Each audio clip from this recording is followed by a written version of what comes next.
Anime Championship Wrestling for 10 years, providing excellence and innovation in virtual wrestling.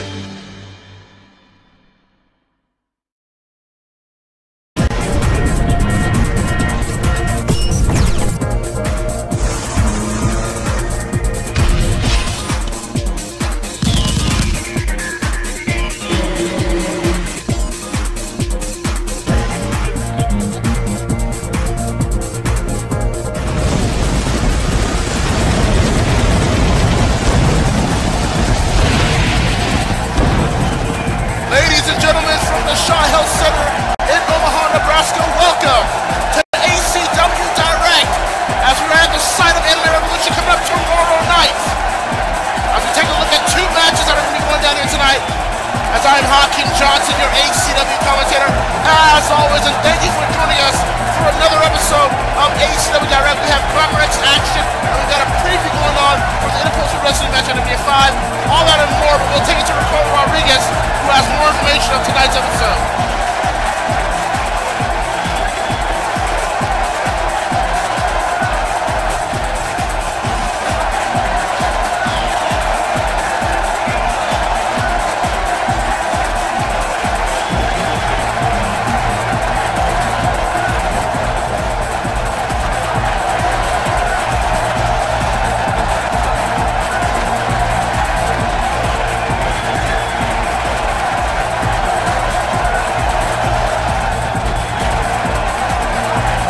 Thank you, Ricardo Rodriguez, as we get set for Glamour X action.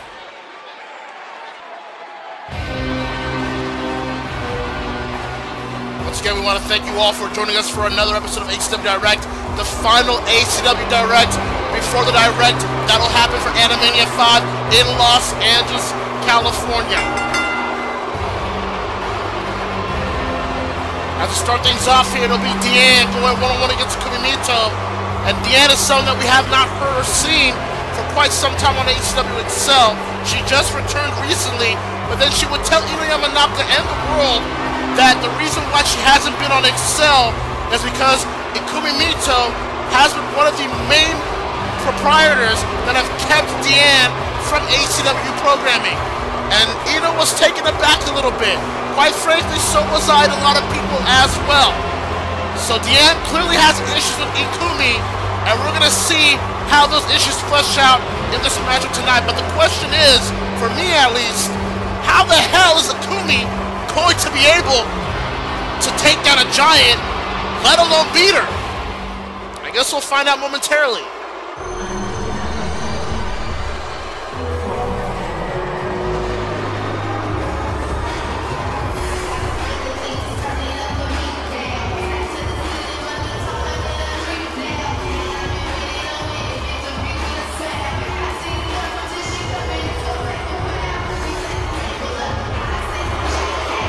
Mito has been one character that has stirred a lot of ire and controversy ever since her arrival in ACW. All the way going back to when she was Roger Smith's assistant. And now Ikumi Mito using those same connections to allegedly keep people like Deanne off ACW programming. Ikumi Mito is going to have to face the music. Wait a minute, Ikumi has a chair. Now, I did say how will she be able to defeat Deanne here, but I don't know if this is the right way to do it. She just brought the chair in the ring and the bell is wrong, and Deanne has been able to reflect it, and the match begins here. Deanne throwing some elbows to the side of Ikumi's head, with Ikumi having her ring jacket still on her. Take a look at the replay once again here. Deanne able to throw it off that chair attempt from Ikumi, and right afterwards throw some elbows to the side of Ikumi's head to start things off on this match here on ACW Direct. Back live here, and Deanne gonna take full advantage of Ikumi's mistake. Look at that right arm there. Big lariat from the corner onto Ikumi. And the Giant is angry. I would venture to think that's one way not to do business here in ACW, is to piss off a Giant. And Deanne, look at this, has Ikumi up here, drops her with a powerful vertical suplex. Or souffle for all you Gordon Soley marks there, but even know who Gordon Soley is.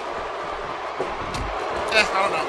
Anyways, Deanne, continuing the assault here onto Akumi, sends it to the outside with a big clothesline over the top.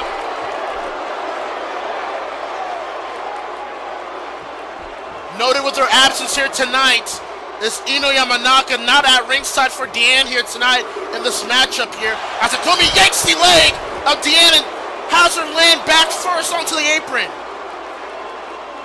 And Akumi gonna look to use this environment, yep, to her advantage. Oh!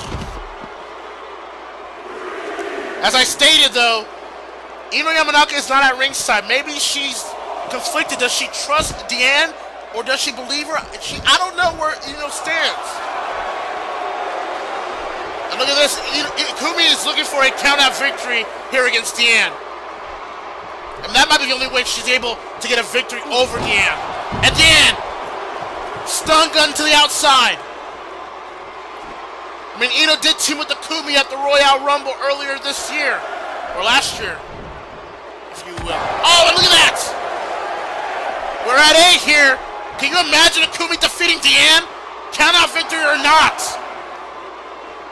And Deanne able to roll back in the ring here, but Akumi might have an advantage here. He's going to look to try every way possible to keep Deanne grounded. Oh, wow. The utter disrespect there from Akumi. But look at that, just stomping her on the back of her head. A little bit mean, if you will. Again, Akumi's dancing on some blood-infested waters here with the fact that she continues to taunt Deanne in this match.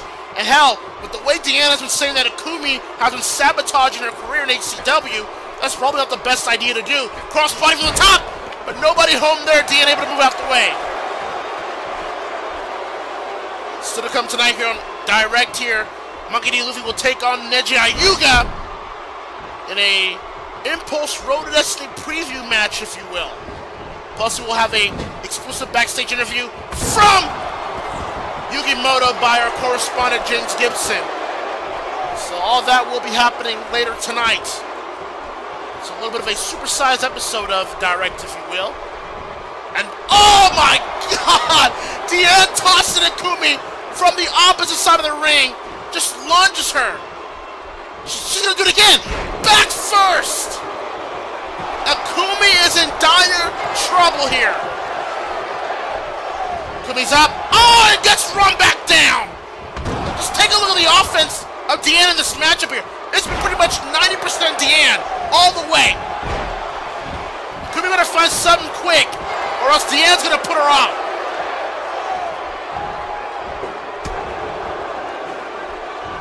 Akumi now, look at this.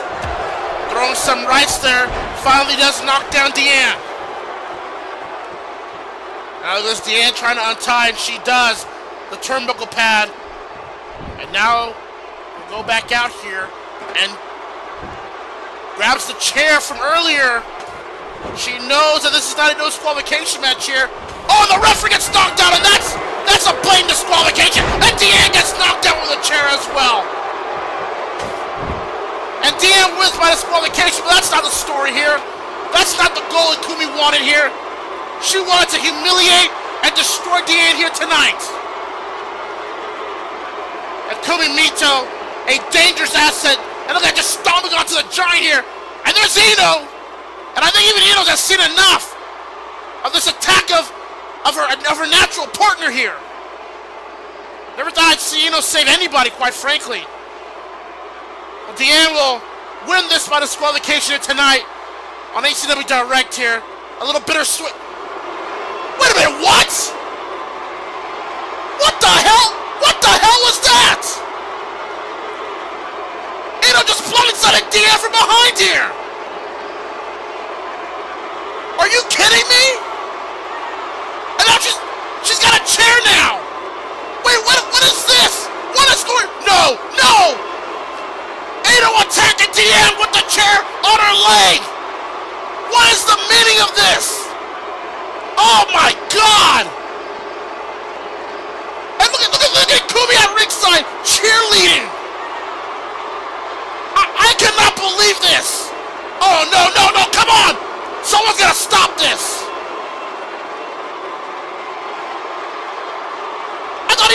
the inside! Oh, and now Akumi wants a shot! Now Akumi wants her shot! Oh, despicable! We gotta take a commercial break. Get us out of here!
Welcome back to ACW Direct, and a shocking development here as Ikumi attacks Deanne. Deanne won by disqualification. Ino went for the save, but then this would happen.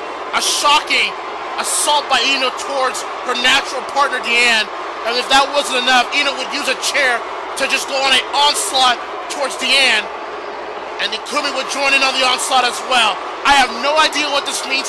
I have no idea why Ino Yamanaka would attack Deanne like this. I thought Ino was on Deanne's side, but who knows what's going on at this point when it comes to anything Ino Yamanaka or Ikumi Mito do. But we're going to take it backstage to James Gibson, who was with Yukimoto right now.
Goten and Yugi trading barbs, trading some war for words ahead of the Goten Dark Magician match at Anime Revolution to determine who will take the final spot in the Impulse Road to Destiny match at Animania V.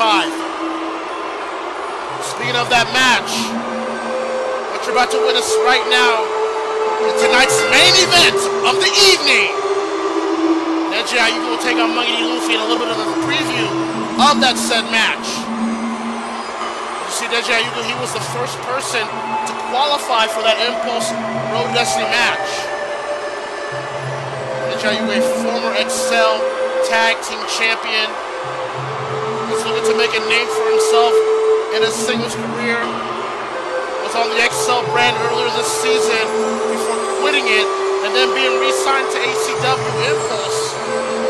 He has yet to find his solid footing as of late in the brand, but he will look to do it in Los Angeles at Animania V in his first outing in a Road to Destiny match in general.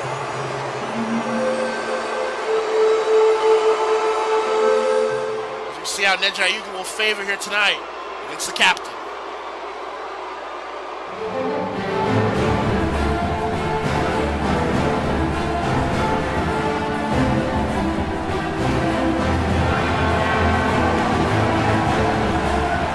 His former two-time Impulse Tag Team Champion, Monkey D. Luffy, is looking to make Animania V his mega event, his biggest mega event to achieve.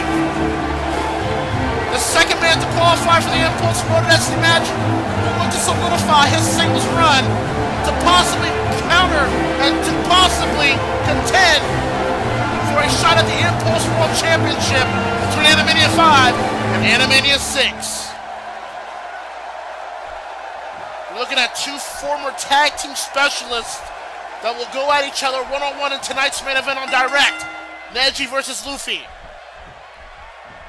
As we also know too, Zuko, at the historic 100th episode of Impulse a few days back, also qualified for the Impulse Road Wrestling match. So we know it's Zuko, Luffy, and Neji. And we'll find out Anime Revolution between Goten and Dark Magician, who will join those three to complete that match. As Luffy able to take down Neji.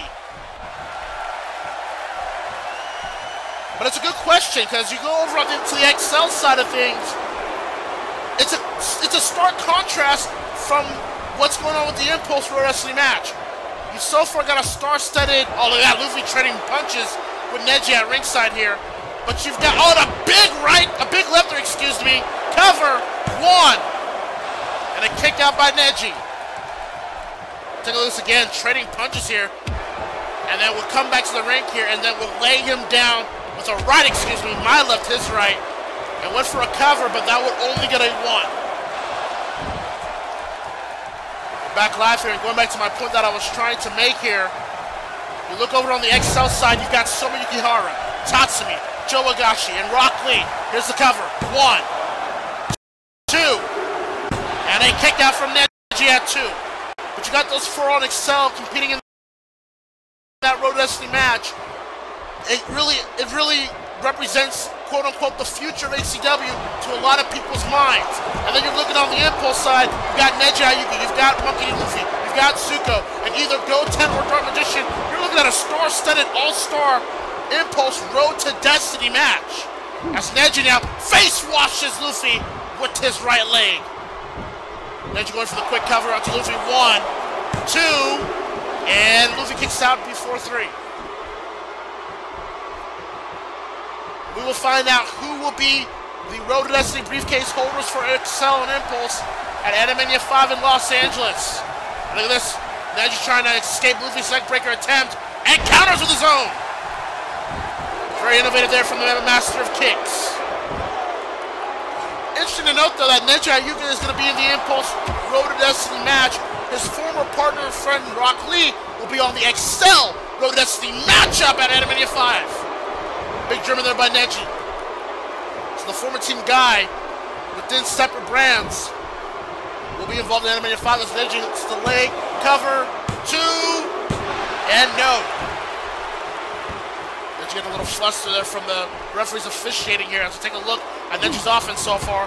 Big face wash from the corner, and then was able to counter Luffy's neckbreaker with his own and just snaps it right down on the mat. And then falls up with a German suplex, Luffy's head ricocheting off the ropes. So we're back live here, and Neji continues the onslaught with his patented kicks, and look at that! One towards the midsection, has Luffy grounded.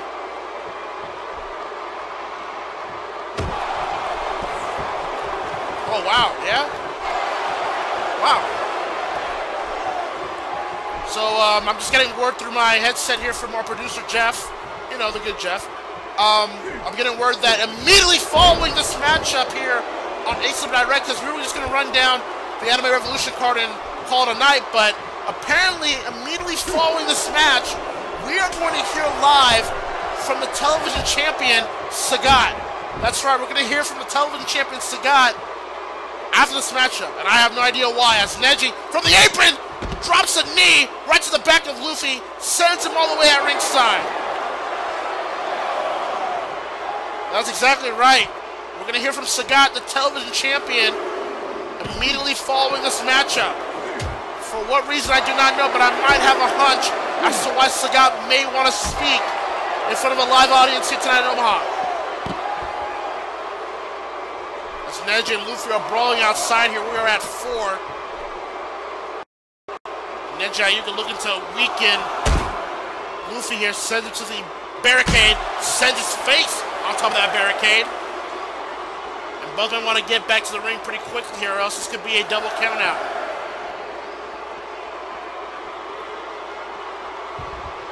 Neji now sends Luffy to the ring here. Big boot there, or big sandal, because he's wearing them. And now Neji on top. Luffy's struggling to get up, but he's on his feet here. Neji strikes him back down. And look at this. Picture perfect moonsault by Neji Ayuga, the cover. Luffy's shoulders are down. And no, Luffy milliseconds away from losing there. Once again, we take a look at Neji's offense here. Drops the knee from the apron and then nails a picture-perfect moonsault. Shoulders are down, but even that effort would only get Neji a 2 count. Back live here, Neji's going to look to go back on top of the turnbuckle. It worked for him once. Will it work for him again? From the top. Up. Karate strike did not connect there. Luffy now has him up, drops him down with a scoop slam. Now Luffy from the ropes here. Gum bullets! And that might have put away Neji with just one gum bullet. The cover. 1, 2. No! And Neji barely able to get his shoulder up before 3. I thought his headband got knocked off all the way to the audience. Jeez. But now Luffy's measuring up. Gum blast. No! Neji able to scout it. Kick to the leg. Oh, and Neji with the rock solid shades of his former partner Rock Lee. Take a look at this again. The counter to the gum blast into a rock solid. Neji may have Luffy right where he wants him. Neji from the corner now. What's he gonna go for here? Oh, what a knee!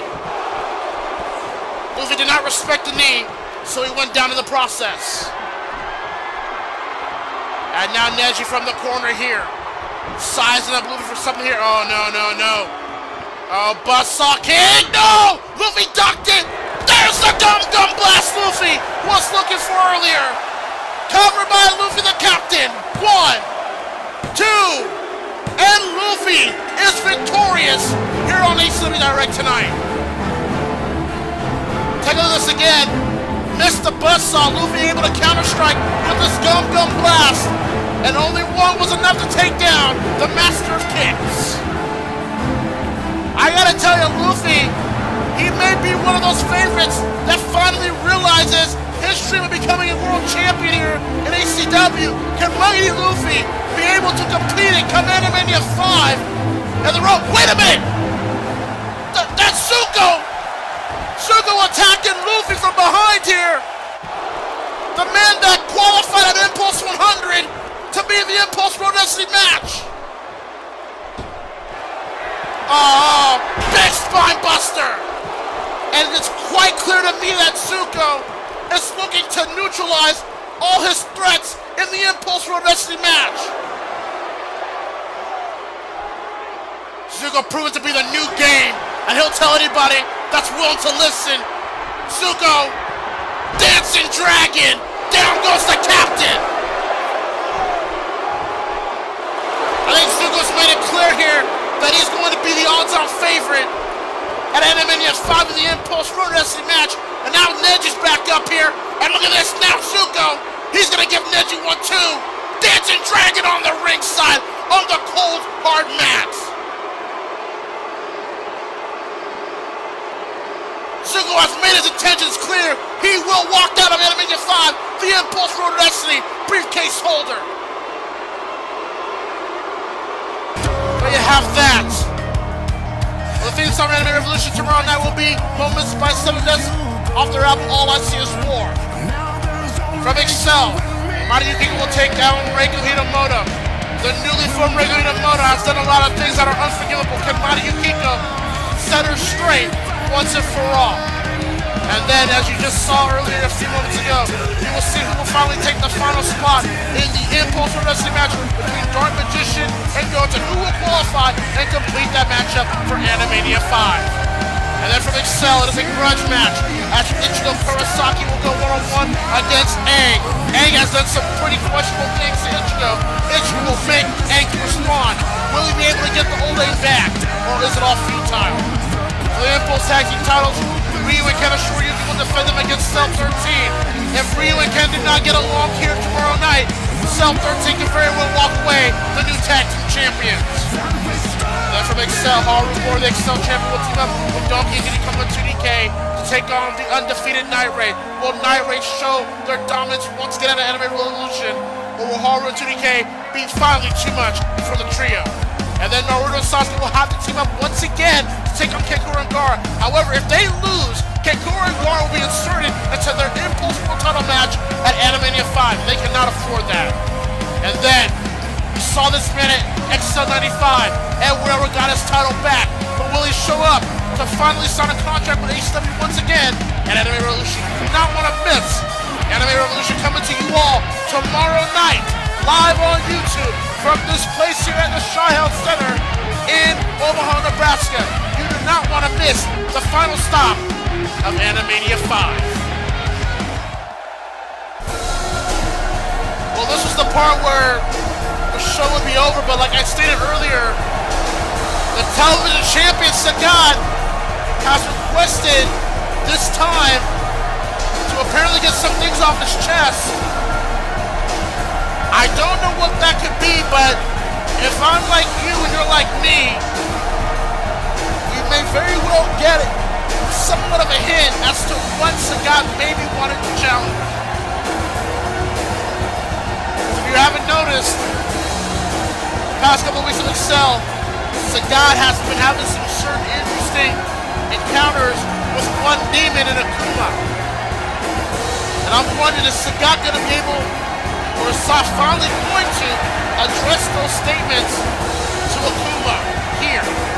He somewhat did at the last episode of Excel, until Akuma would interrupt Sagat once again. I'm wondering if Sagat will go forward with those words. Proud of Omaha, a fan of Sagat. No shockers there at Sagat. Gets a mic here. We're going to finally hear what the God of Muay Thai has to say about a number of things.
Oh my God! Yes! Yes! Please! Yes!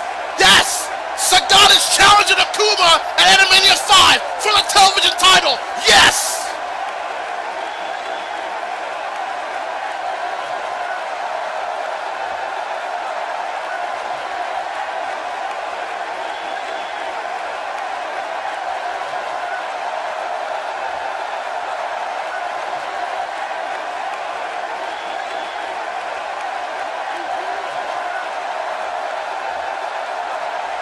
my God, Sagat has laid the gauntlet down.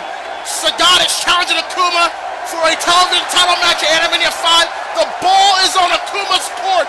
Is Akuma worthy to accept the challenge from the god of Muay Thai? Come Anime Revolution.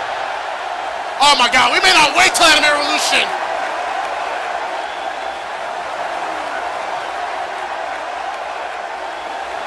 And the smoke and fire appear. More mind games. More theatrics from the demon. But Akuma has until Anime Revolution to respond to the challenge. Will Akuma accept Sagat's challenge at Animania 5 for the television title, folks? We will see you tomorrow night for a historic and big Anime Revolution.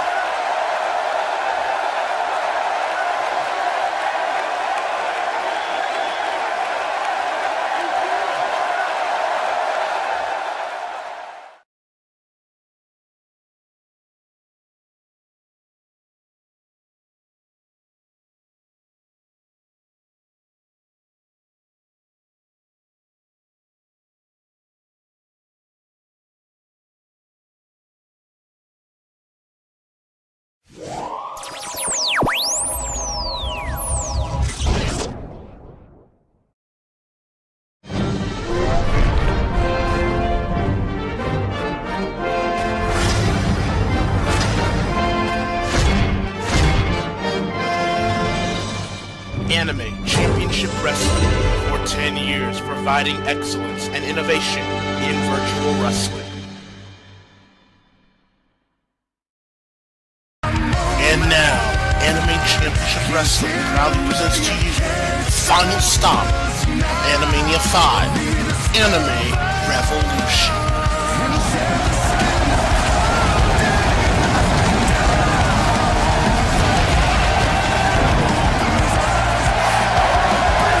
Welcome to the final stop before Animania 5 in Los Angeles from the Sci-Health Center in Omaha, Nebraska. Welcome to Anime Revolution. A sold-out crowd here tonight. As I am Hakeem Johnson, your ACW commentator as always. And tonight we have a couple of matches to get to before we get to the ultimate pinnacle of CAW, which is Animania 5, celebrating 10 years of excellence. Thank you for joining us from all over the world and all over 50 countries across the globe as we welcome you to the final mega event of the season before Animania 5. We've got 6 matches and we're going to start things off to determine who will be filling up the final spot of the Impulse Pro Wrestling match Animania 5. Dark Magician takes on Goten right now here at Anime Revolution. Woo! Are you pumped? Are you hyped? I sure as hell am. And that doesn't mean just because I've been taking 4 cans of Red Bull. Sure, it's not healthy, but I can't help it, and neither can you. Alright, calm down, Hockey. Calm down. Gotta get to our opener. We're gonna be here for at least 3 hours. Well, let's tell you where we're at right now. It's the Impulse Pro Wrestling match. Neji Ayuga, Monkey D. Luffy, and Zuko have all qualified on various Impulse episodes prior to tonight. We're going to figure out who will join those 3 for Animania 5 in that Impulse Pro Wrestling match. Who will become the briefcase holder come Animania 5? That's Goten, the Supreme Prodigy. We'll head out first here. Goten has been the eye of his own father, the general manager of Impulse, Goku. A man that has also been on the head of Trunks as well. He wants to declare himself the future of the Saiyan race. Will this be a step further to that claim?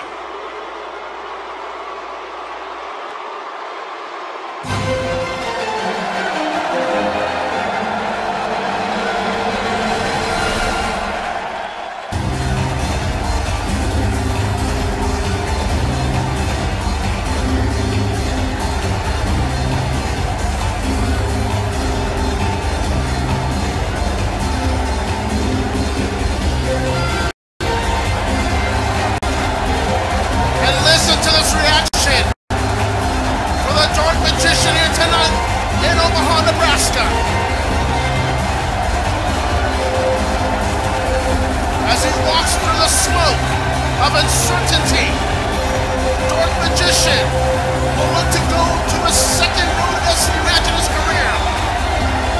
And look to try to contend once again for the Impulse Road to Destiny briefcase, where he could possibly contend as well for the Impulse World title. A title which is at the hanging of the balance here tonight, as Naruto and Sasuke will team up to take on Kimura, where the implications of that Impulse World title match at Animania V will hang in the balance should Naruto and Sasuke somehow, some way lose.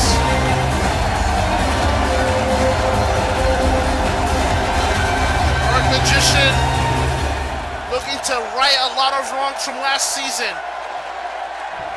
As our opening contest for Anime Revolution begins here tonight, Dark Magician versus Goten. As you can see on your lower right, Yukimoto, right by Dark Magician, just clothesline Goten off his boots. Figuratively, of course. That's a strong start for the Magician so far, and Goten may want to reassess his tactics.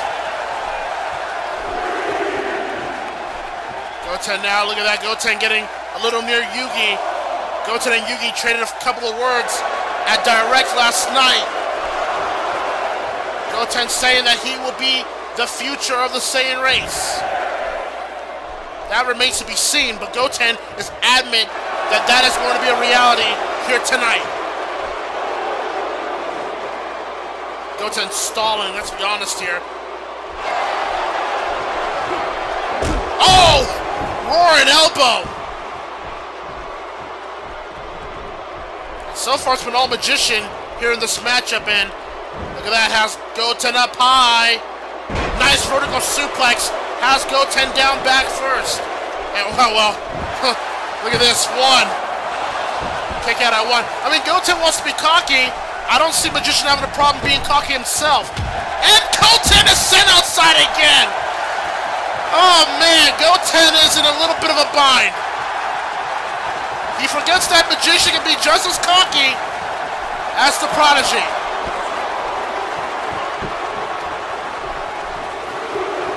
Last time we saw Goten, look at this, Magician has had enough of the stalling, and Goten finds himself between a brick wall and an episode of Monday Night Raw. Let's put it that way. As Magician now gets back in the ring here, and Goten using that time to take advantage. Our Magician blocks the elbow attempt there. He's gonna pick Goten up. And look at that. Oh! Almost a brainbuster, still turned it into a vertical suplex. The cover, 1, 2, and Goten kicks out before 3.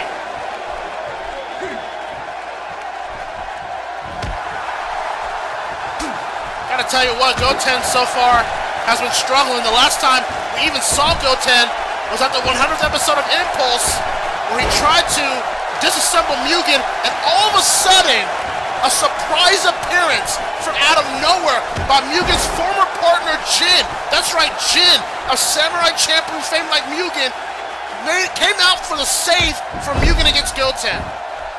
And if you haven't heard through the interwebs and amongst social media for ACW, Jin has officially re-signed with Anime Championship Wrestling and has been reported for the Impulse brand. So that means he will finally officially join with his partner Mugen on Impulse as Goten counters that vertical suplex and clotheslines Magician from behind. Magician up to his feet here. Goten from the middle rope. Crossbody connected to perfection. Has Magician down on the shoulders. 1. And Magician kicks out at 1. Clothesline did not connect there. Goten was looking for a hardline lariat. Magician was able to counter it into his own back suplex. Goes for the quick pin attempt here. 1, 2, and a shoulder up by Goten. Check out the offense so far here. Suplex by Magician. Goten would come back with a crossbody, but then Magician once again would get the momentum with a back suplex. Back live here, Magician doing a good job so far neutralizing Goten's offense here. Has Goten up, and Goten once again able to counter. Maybe the suplexes are not working as much anymore. And Goten finally being wise here, going after the long and lengthy legs of the Dark Magician. Able to ground the monster. As Yugi showing support on the lower right side of your screen. Goten up top here. All of this, are we getting a Prodigy press early here? Yes, we are! And it was perfect. The cover, 1, 2, and Magician barely a shoulder before 3.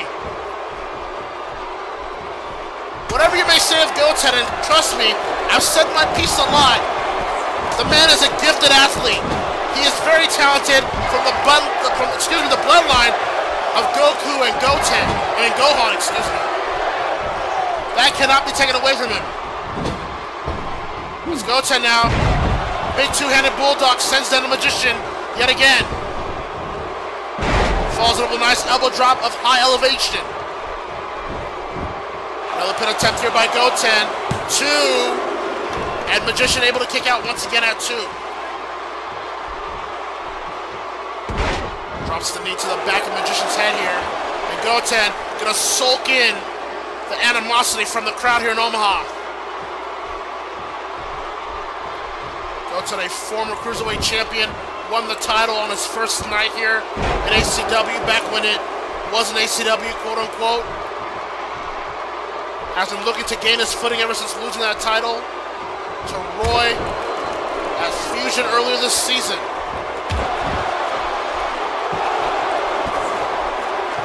Got a stacked card here tonight. As I mentioned, Naruto Sasuke will take out Keikoro Ungara with Animania 5 implications on the line. Haru Glory, the XL champion, will team up with 2DK, Diddy, and Donkey Kong to take on Wave, Lubak, and Tatsumi of Night Raid in that 6-man traditional elimination match here at Anime Revolution. Plus, we are expecting Edward Elric to be here tonight as we are looking to re-sign him back to ACW. I have not heard any word of him arriving in the building. We will give you updates should Elric do appear anywhere in the building. As Goten is up top here. Magician slow to get back up to his feet. Goten up top. Oh, and a nice counter with that power slam. Swift and quick. And that might have been the momentum shift that Magician was looking for. As Goten will look to try to get back on his footing. Oh, punch in the midsection by Goten. As Magician slung to the ropes here. Clotheslines him over the top rope. Seems like Goten might be setting up something here. Goten over the top rope. Oh my goodness.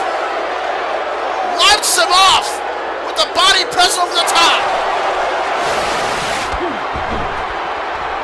Take a look at this again. Look at the height that Goten went to. Went airborne there. I mean, he wasn't the Cruiserweight champion for nothing. Back live here, and Goten once again has taken control of this matchup, hoarding his favor here. From the top rope, nice missile drop kick. Shoots the half here, here's the cover, but the length and the reach of Magician's body able to give him a rope break. The winner of this matchup will fill in the final spot of the Impulse Road to Destiny match. We know Neji Ayuga, Mokini Luffy, and Zuko have all qualified for that match. It's Goten, Rolling Thunder, grounds Magician, goes for another quick pin attempt here. Will Goten be victorious? Is he going to Los Angeles? Not just yet.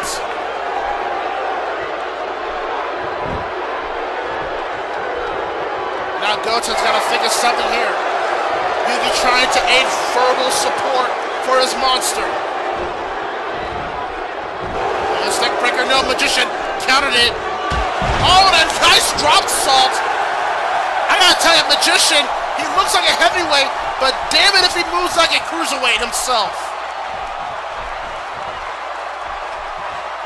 Yugi said that Magician and him have not been on Impulse for the past recent weeks because they've been preparing for this match because they want to go to Animania 5 because they know Magician would be the odds-on favorite should he qualify here tonight and hopefully win the Impulse Road to Destiny briefcase. It's Yugi's own words. But he's got to win it here first. As both men are up top here, Goten fighting off Magician's attempt, pushes him off the top turnbuckle. And a corkscrew moonsault. Take a look at this again. with height and elevation. Back live here. Goten going up top. He sees it. He's going for another one. Oh, that time the Prodigy press, did not connect. Maybe went to the well one too many times, and that Magician with that drop kick will look to get back some sort of momentum. As Magician with some offensive strikes towards the Prodigy. We know where this is going. Some close-range knee strikes to Goten. This will follow it up. Big boot to the outside, and down goes Goten.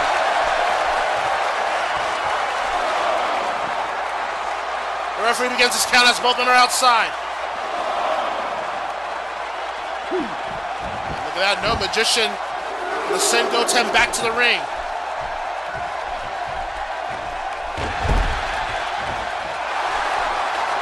Now Magician sizing Goten up for something. Could it be what I think it is? Nope, went for a scoop slam. And Goten from behind with a nice snap neck breaker. Stop that momentum. And look at this now, Goten going right back to that leg with a single leg crab. Now Magician has the length. He has the reach. He's going to have to try to crawl maybe to the ropes, but Goten has that lock with all his might and strength. Will it be enough?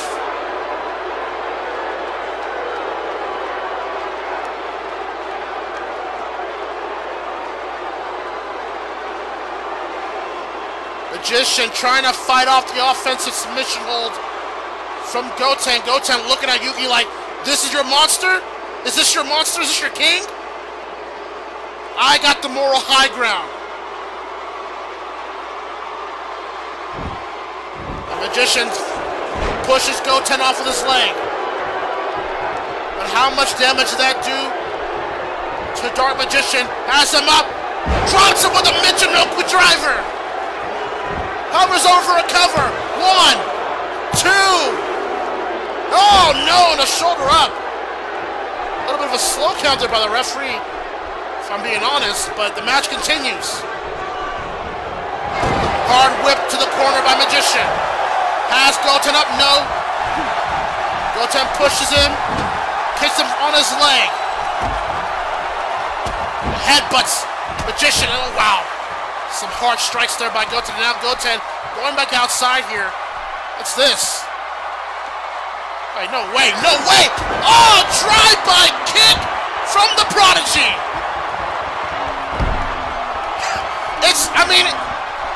I don't like the man's personality, but damn it if that man isn't talented. He's going for another Prodigy press, and he got it! He got it! Oh man, Goten. He may have disqualified here. No! Magician refuses to stay down. Take a look at this again after that drive-by kick. Prodigy press from Goten would only counter a 2 as we're back live. Goten continues the offense. No, Magician reverses that whip. Oh, and a big boot towards the chest. And Magician, he's got him. Black Magic Cutter, the BMC. Will that be enough? Has Magician qualified? The cover, shoulders down. Magician has done it. Just like that, the Dark Magician has qualified for the Impulse Road to Destiny match. One BMC was enough for Magician to solidify that spot, and now we have a complete Impulse Road to Destiny match for Animania V Magician. Oh, wait a minute! Goten! Goten! With the kendo stick to Magician, and this has been an erratic behavior. This has been a continuous behavior from Goten. He attacks anybody that he feels is worthless. Oh, he attacks Yugi. This is disgusting. How long does Goten get to do this without any punishment, without any irreprehensible actions towards him? This is absolutely asinine. Someone get him out of here. I mean, Goku, where's Goku? It's your damn son. Do something about it. Oh, I know who will do something about it. Trunks. Trunks. going after Goten. There's still some unresolved issues between those two. Goten to the outside. Trunks is on a whole nother level. Goes up top. Big man flies. Take a look at this again. Trunks wiping out Goten over the top rope, risking it all to get his hands on the Prodigy. And that both are brawling in the crowd here. This is wild. We didn't see Trunks at the 100th episode of Impulse. Despite being a former Impulse World Champion, Goku told him he couldn't come in. Was that nepotism? I don't know. But he is here tonight at Anime Revolution, serving up some lefts and rights to a bratty and irrehensible Goten. Because if Goku isn't going to do anything about it, Trunks sure as hell will. Both men trading blows. They may damn well fight all around Omaha tonight. A Goten sent crashing down on the mat here. Trunks and Goten fought him back. Elbows. Trunks right in the face. And Goten is walking away from a fight. And Trunks is not far behind. Oh my God, only like 20 minutes into this episode, to this event tonight, and all hell's breaking loose. All hell is completely wait a minute. I'm getting word. Are they backstage? Is that what I'm hearing here? Can we get a camera backstage? Jeff, Randy, somebody, get something backstage. I'm hearing that Trunks and Goten are brawling. Yes, they are. They're still brawling out here. Oh!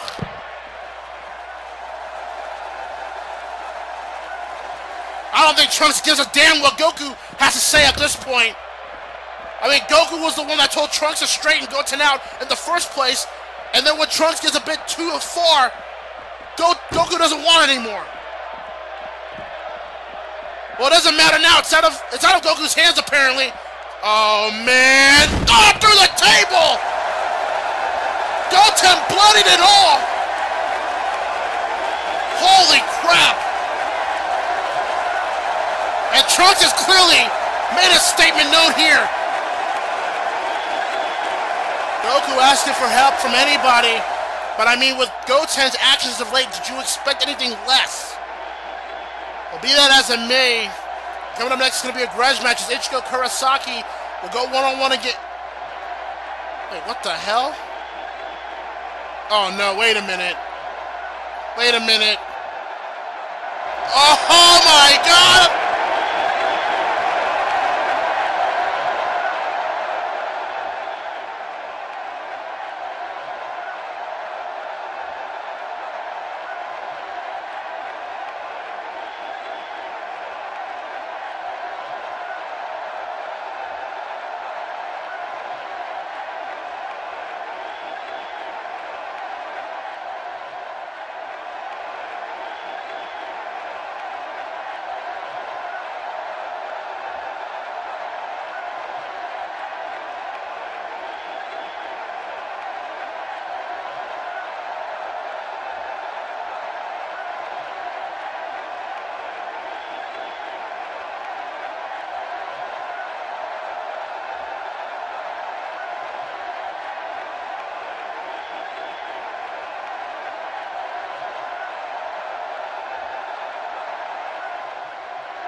Holy shit, it is on!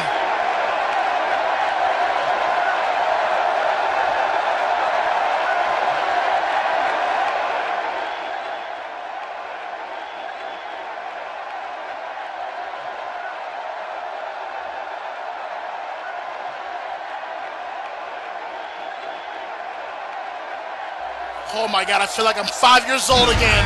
Holy crap.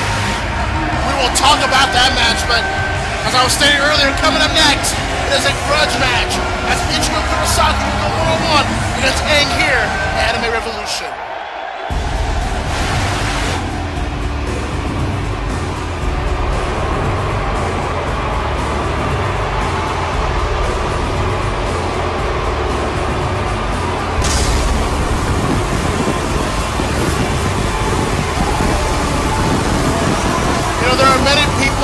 this company, let alone in this business that we call CAW, that you would think would have integrity. I know that there are a lot of people that you meet initially here in this industry that eventually change the way they are, the way they do things, the way they go about their business. But Aang, I thought, were one of those people that truly were genuine and truly had a pure heart in terms of what he stood for, what his morality was, and what he represented. And unfortunately, as all things here in reality, people change just like things change. And Aang has surely changed, but in my opinion, for the worse.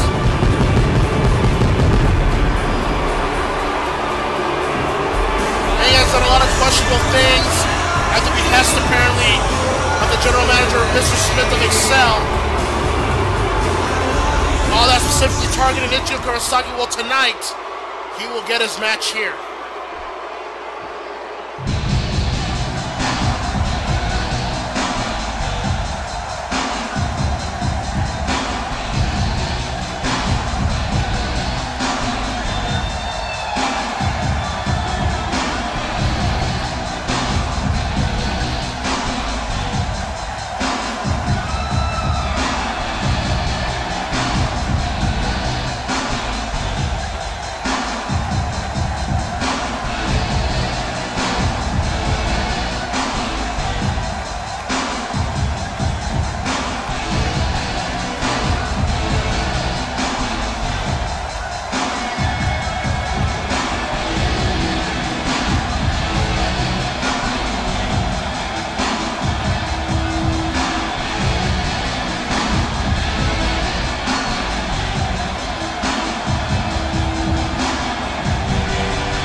Ichigo Kurosaki has been a victim of many alleged underhanded attacks inside the ring and apparently behind the scenes here on ACW Excel. Whether it be by Mr. Smith, whether it be by General Esdat, or whether it be by Night Raid, Ichigo Kurosaki has been a one-man army.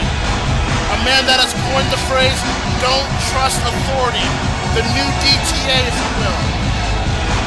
But he never thought that someone like Aang would quote-unquote betray his trust and integrity to side with the quote-unquote machine. Ichigo has claimed that Aang is doing this by the orders of that authority, which is Mr. Smith and General Esdat. That Aang is not doing this on his own accord. I don't know. All I know is that Aang has done what he's done, and I'm not a fan of it, and a lot of people are not as well. But Ichigo will look here tonight to bring back his friend from the powers of the corporate machine. So here we go. Aang versus Ichigo here tonight at Anime Revolution. We will see how these two will interact face to face.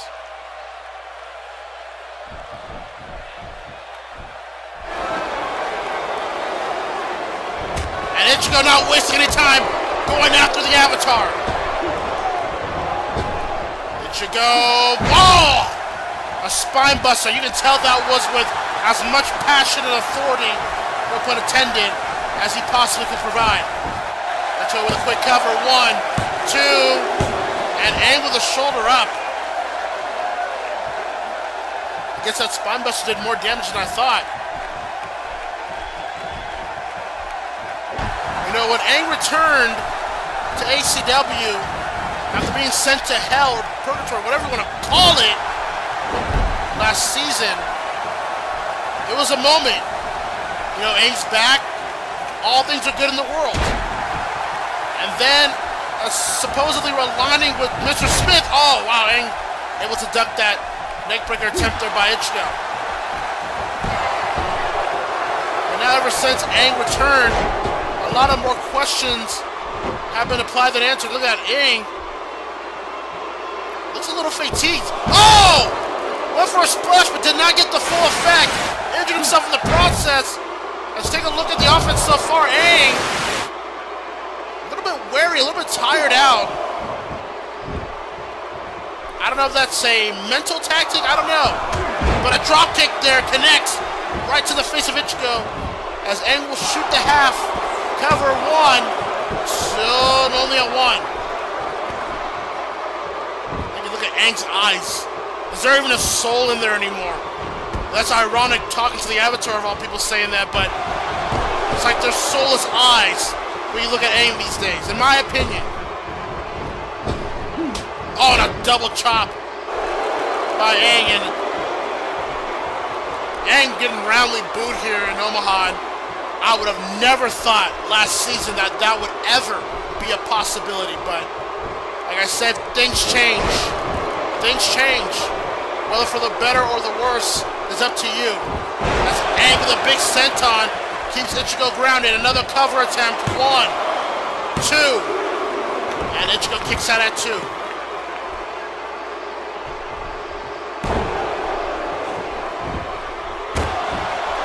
Before this match even occurred, the big announcement was made. Akuma has accepted Sagat's challenge to a match for the television championship on Animania V. That is a dream match. No matter how you want to slice it, we will find out who truly is the greatest fighter of all time. I cannot personally wait for that match. I'm a little biased, sure, but that match is going to be one hell of a fight. Animania V stacking it to be one of those mega events that you cannot afford to miss.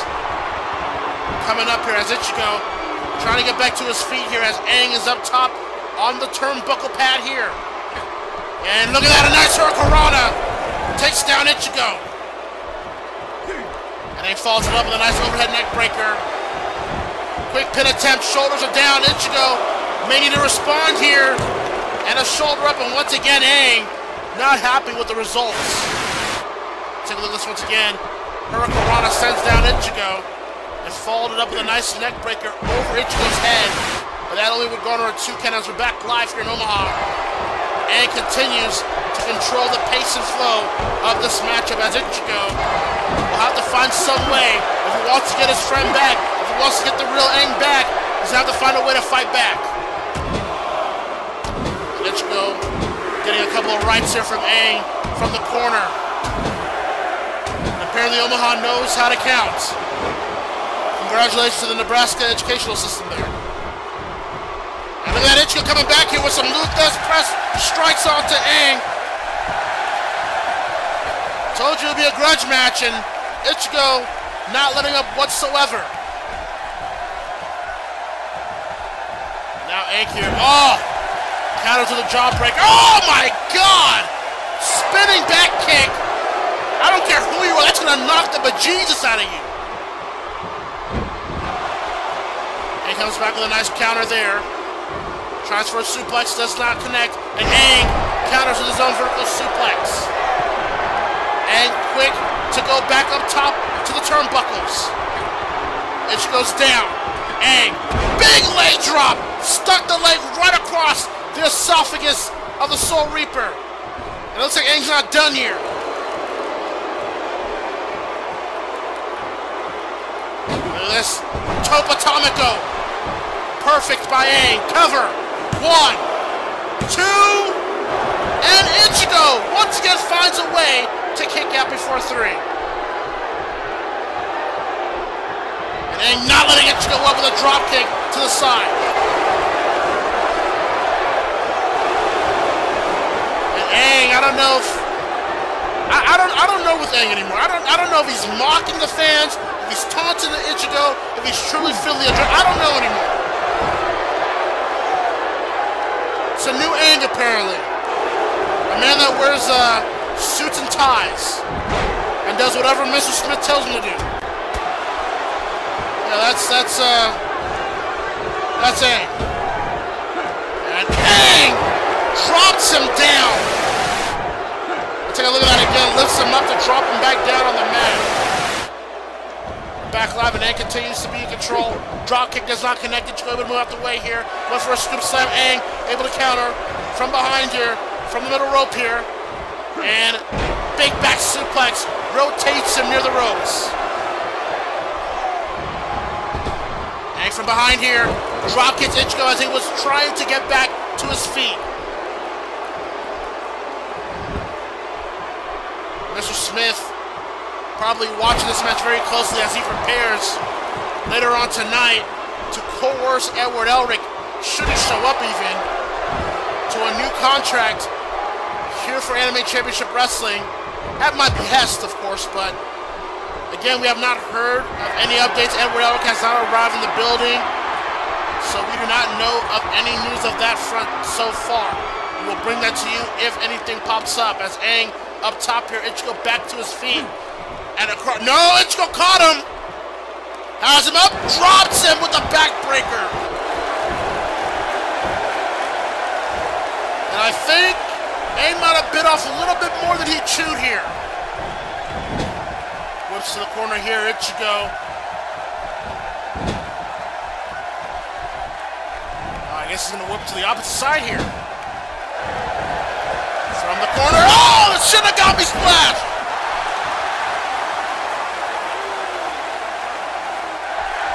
And that usually sets up for a Soul Reaper. The question is, can he lock it in? That's exactly what he's going to go for here.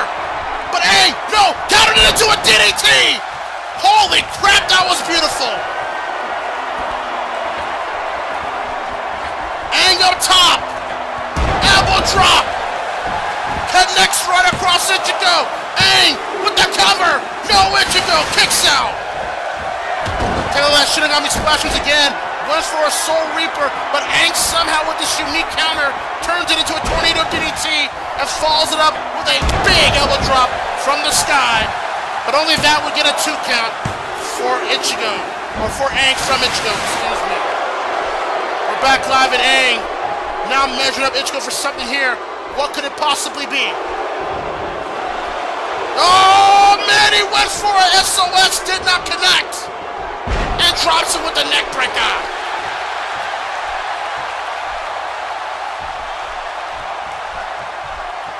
And now Ichigo has a chance here to come back alive here. Oh, Aang able to counter. Oh, he got it! He got it! He got the SOS kick! Holy crap! And Ichigo near the ropes to grab a rope break. I shudder to think if Ichigo was not near the ropes, if Aang had that match locked and loaded for a win. And a moonsault, no! No moonsault for Aang. Oh, Aang, wait a minute! Still able to get Ichigo to the corner. Big sandal there by Ichigo, because that's what he's wearing. Ichigo able to counter with the Irish whip there. Big clothesline, down goes the Avatar. It's going back and forth here. It gets intense by the minute here. As Aang able to counter whatever that was, kicks the back of the leg. Aang trying to come back with a couple of strikes here. Ichigo has no answer as of now. Oh, I stand corrected. Punch to the midsection. Double Mongolian chop. Monkey flip. Sends down Ichigo. Took over the action so far here. Went for that SOS kick. Knocked off Ichigo. Wait a minute. Wait a minute. There's Mr. Smith. And he's brought a chair. Now what is he doing? What is he attempting to do here? He has no business being here.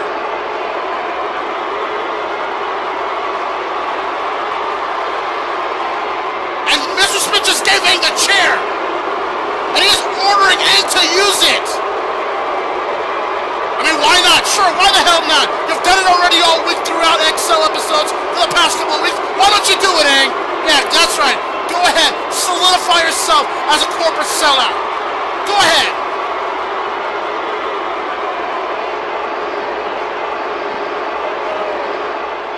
Oh, Aang just refused.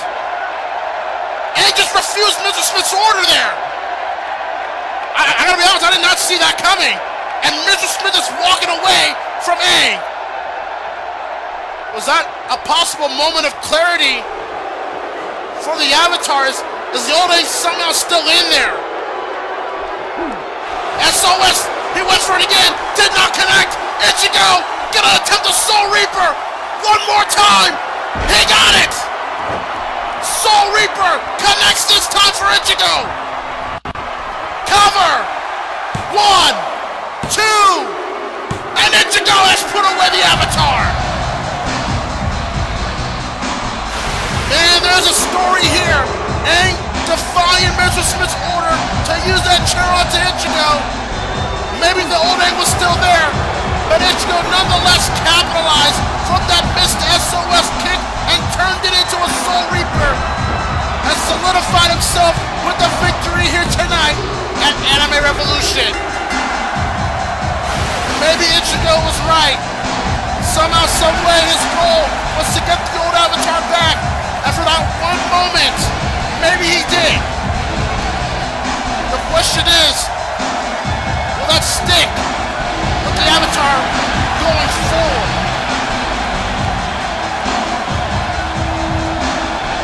Nonetheless, Ichigo Kurosaki victorious here tonight at Anime Revolution.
Okay, I gotta tell you, that's unfair. That's completely unfair and abuse of power, quite frankly. I don't agree with that at all.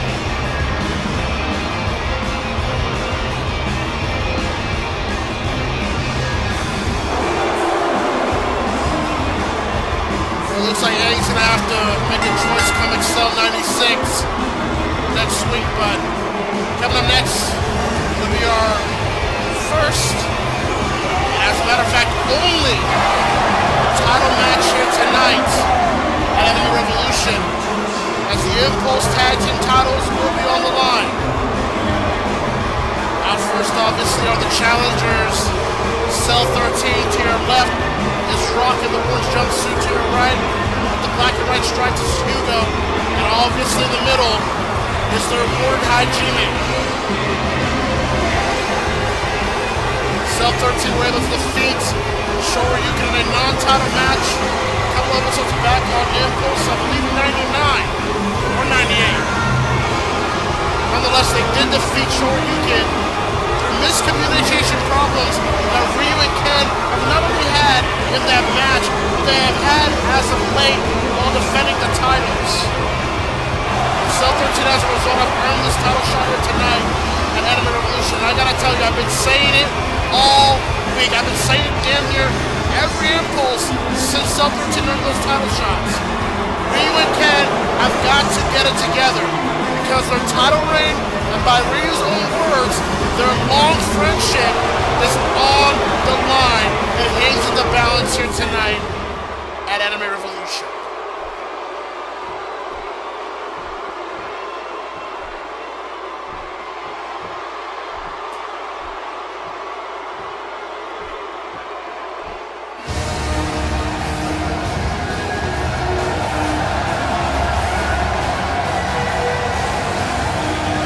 been the Impulse Tag Team Champions since Animania V last season, where they reunited and became a force in the Impulse Tag Team division. That said, like I prefaced earlier just a few short moments ago, they have retained those titles amidst what some people might say luck and by barely a thread. And I think Ryu and Ken, they may not admit it publicly, but they may tell you that Cell 13 are hungry and they are a well-oiled machine at the orders of Gordon Hajime to become Impulse Tag Team Champions here tonight. And that if Ryu and Ken are out of sync by just one mistake alone, Shoryuken may very well lose those tag team titles.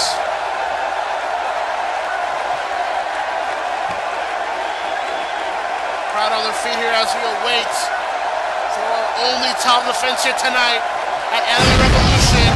The Impulse Tag Team titles are on the line. Shoryuken will defend them against Cell 13.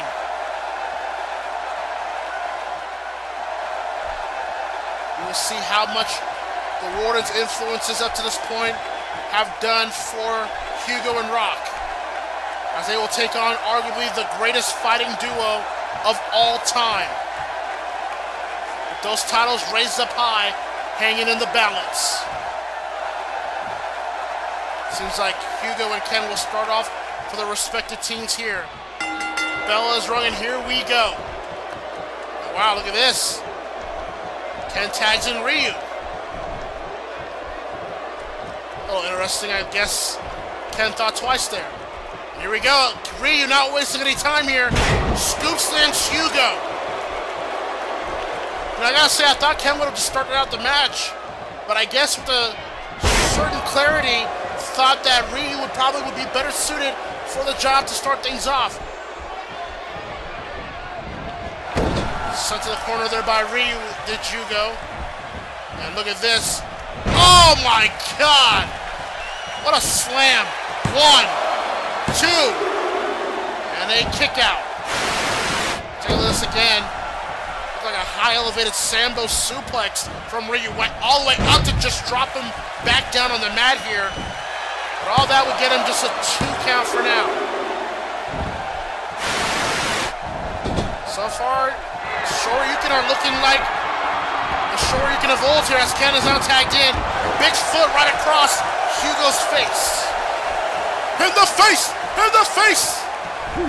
Oh, not for long. As Hugo clips the knee from behind. And here we go, Cell 13 gonna look to use their tactics by any means necessary to keep Ken Masters down. Ken now sent to the corner of Cell 13 as Hugo working over him. Now Rock has been tagged in. Double Irish whip here. And a double flapjack as Rock is the legal man. Cell 13 not wasting any time. They know how powerful and how coerced Ryu and Ken are as a team, and they're not going to take any chances to get any sort of advantage. Oh wow, look at the power. Oh my God, just picks him up just to drop him down. Shoulders down here, cover 2, and Ken kicks out before 3. This double flapjack from Cell 13, follows it up with a military press, dropping him down back first as we're back live here. And Cell 13, just like that, have taken control of this Impulse Tag Team title match.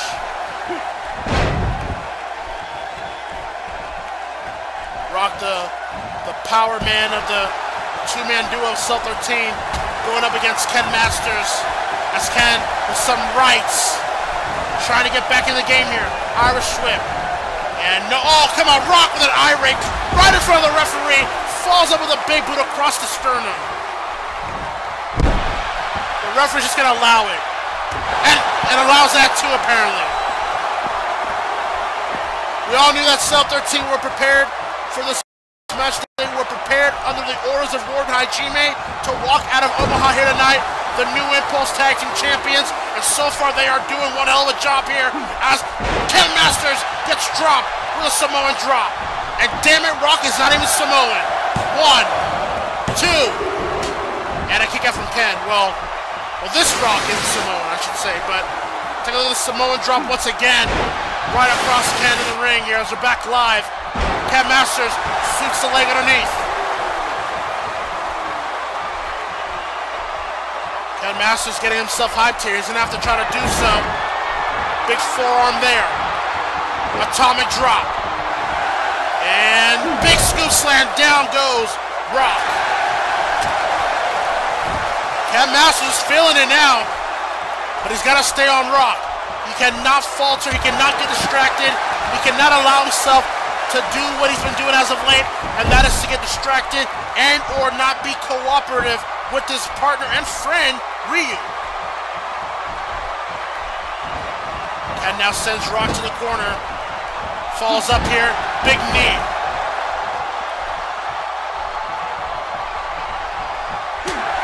Ken Masters doing a good job right now neutralizing Rock. Trying to make sure he doesn't tag in the fresher Hugo. And look at this. Rock sweeping the leg from behind. And once again goes after Ryu. And oh wait, what is he doing here? Oh my God! Vertical suplex from the apron to the ring here. And Rock right now is single-handedly taking out Shoryuken. Now that doesn't tell you how determined Cell 13 are to become the new Impulse Tag Team Champions. I don't know what will. We can damn well bet that Hugo and Rock will look to hit that death sentence tag team maneuver onto either Ken or Ryu here to win those titles. But Ken will not falter so quickly just yet. There's a big right, closed fist and all. And instead of tagging in Ryu, he's gonna go for a K-double already. And a K-double, no! Did not connect there. Rock has him up. Oh, full Nelson! Full Nelson bomb! 1, 2, and Ryu saved it, but Hugo attacked the referee. Once again, the mistake from Ken Masters almost cost them the tag team titles. Instead of tagging in Ryu, he went for the K-double and missed it. And now what's Rock looking for here? Clothesline did not connect there. Ken with the forearm, right across Rock. This match is getting intense. Way more intense, I believe, in my opinion, than their previous encounter when it was a non-title match. That's how important the Impulse Tag Team titles are. The lineage that they carry from the teams of Straw Hat Crew, the White Tigers, Earthbound. You know, those teams have held those titles before. Shoryuken is trying to carry that legacy as Rock went for a lariat but did not get the full effect of it. Trying to get to his knees here. Goes for the cover anyways. Would that be enough? Could that be enough? And Ryu once again saves Ken. And that has been the story of Shoryuken's title reign as of late. And now Rock from behind here has Ken up for an electric chair. No! Ken Masters trying to escape, and he does. Irish whips Rock back to the Shoryuken corner here. And yes, finally, Ken tags in Ryu.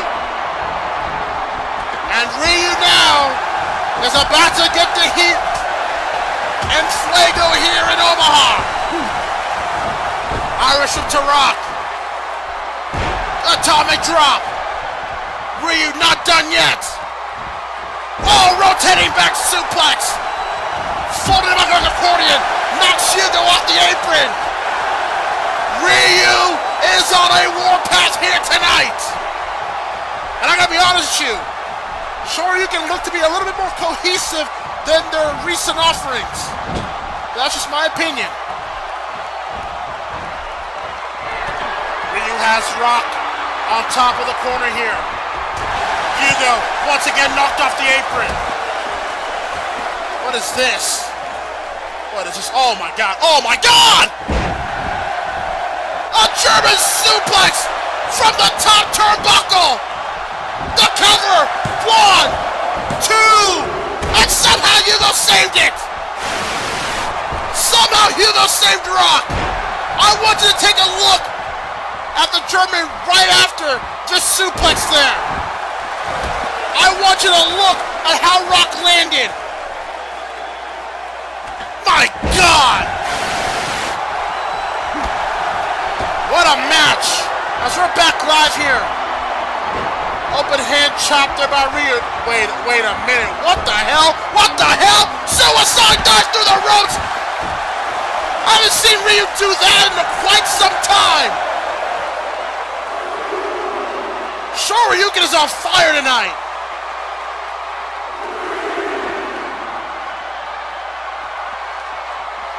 Whew, I'm losing my breath here. And this is just like 1 hour we're getting close to past here. Still got a couple more show to go.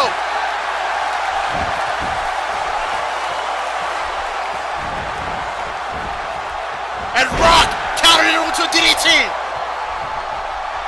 Rock and Hugo not willing to give up just yet. The fight to become New Impulse Tag Team Champions. And now Hugo's been tagged in. Rock using Hugo as a launching pad. Drops him. Front first.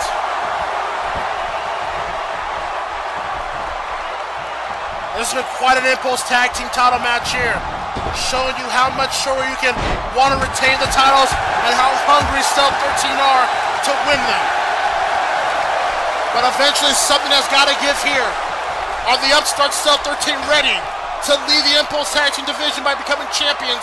Or does Shoryuken still have a fighting chance to show they are the gold standard? As Hugo misses that shoulder thrust from the middle rope here. Ryu misses that strike kick. Blocked. Hugo pushes Ryu, kicks to the midsection. And look at this stun gun. That'll neutralize Ryu as we take a look at Ryu going for a suicide dive towards Rock. That was crazy. And then Rock and Hugo would take advantage with this double tag maneuver. Rock putting Hugo right on top of Ryu. And then Hugo would follow it up with a stun gun.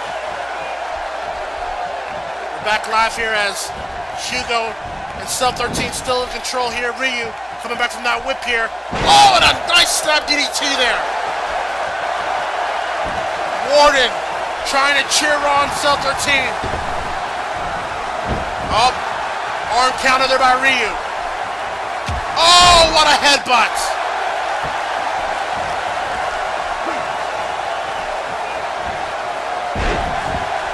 Ryu still in control. Backhand. Look at this. Look at this. Look at the strikes here from Ryu and onto Hugo. And now Ken tagged back into the match. The most overused move in all. Oh, I stand corrected. Ken and Ryu swerved me. Oh my goodness. See, when Ryu and Ken are not bickering and when they are in a cohesive form, this is how good they are. This is how dangerous they are to any other tag team, not just in Impulse, but in ACW. And quite frankly in CAW. Ken now sending Hugo to the corner here. Big forearm sends him down.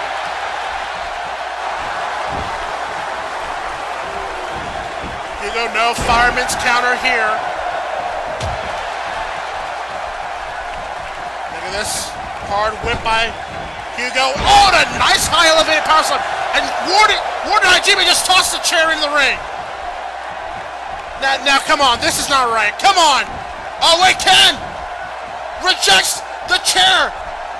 But Hugo counters with a slob.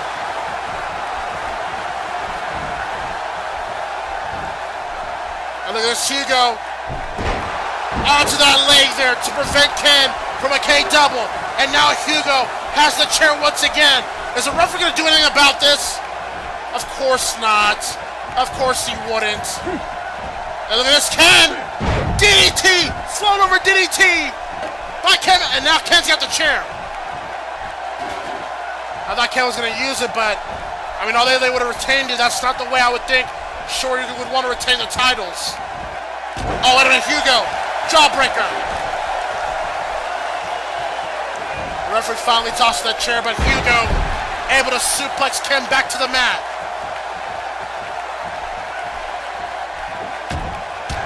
Ken with a punch in the midsection here. Ken Master going for a couple of his patented jabs here. Down goes Hugo. And the Warden is sweating bullets through his tight suit. Seriously, he needs a suit that fits him, for goodness sakes. And now rushes to Hugo here. And Hugo with a hip toss.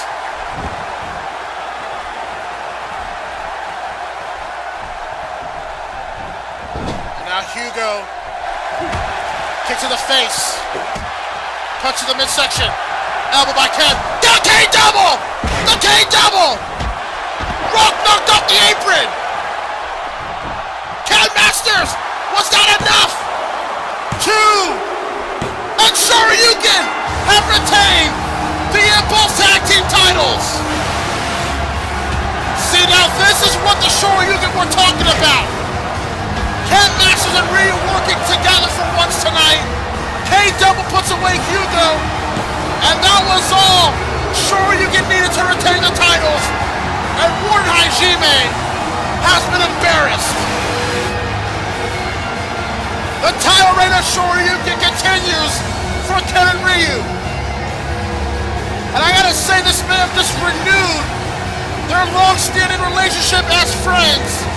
But they don't walk out of Omaha still the Impulse Tag Team Champions. And quite frankly, it's well deserved.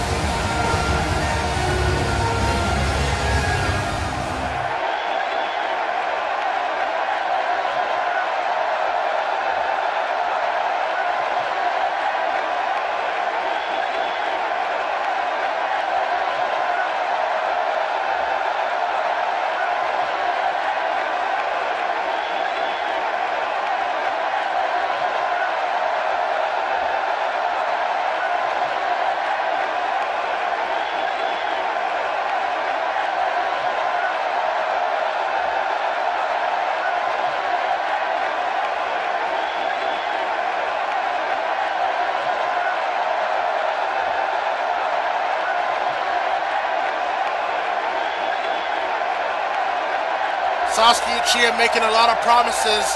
The question is, will he be able to keep them? But Sasuke or Naruto will team up to take on Kikuru and Gara later on tonight here at Anime Revolution.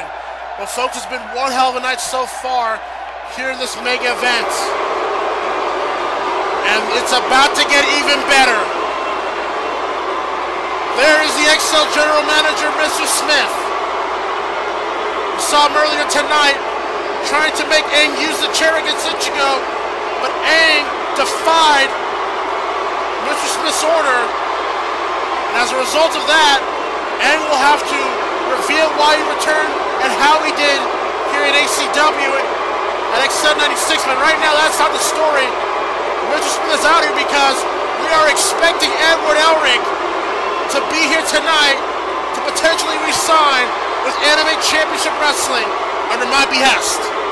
We will see what will go down here.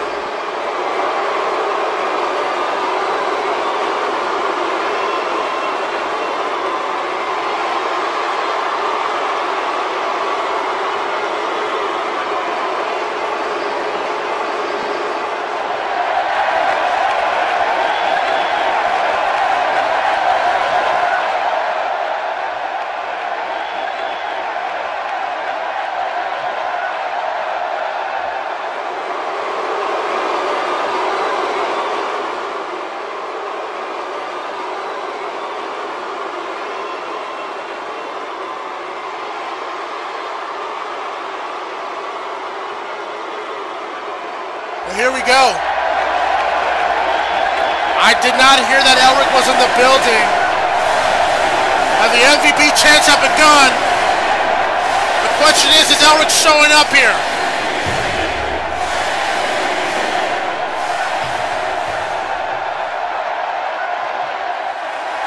I will be damned. There he is. coming through the crowd here in Omaha, Nebraska. The Full Metal Alchemist,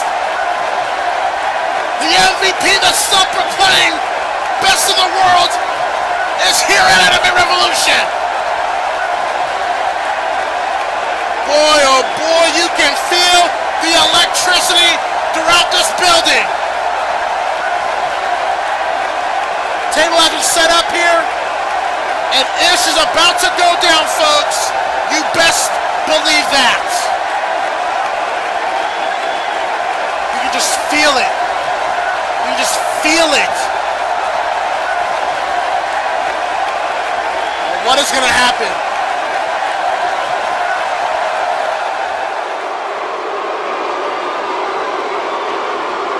Awkward.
Oh my God!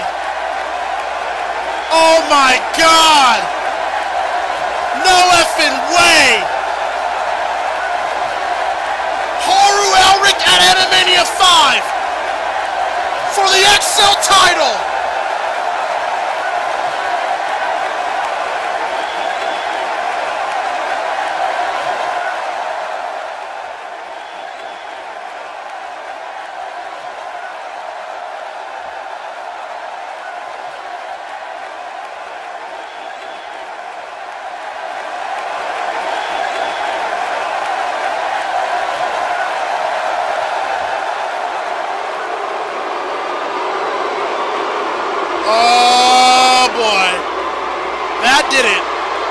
Oh yeah, that definitely did it. Don't call that man short. Haru and Elric Animania V for the XL title. Who is the real XL champion? And Elric just knocked off the general manager. His first night back in ACW, and he just took out Mr. Smith.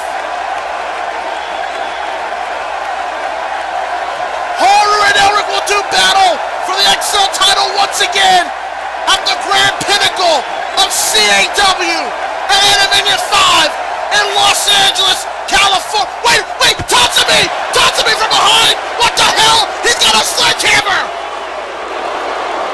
He just drilled that sledgehammer behind Elric. What is this? Oh, no. Not on the ramp. On the Incursio. Right on the metal ramp. And it was right on top of the sledgehammer as well. This is... Was this a trap? I did not authorize this.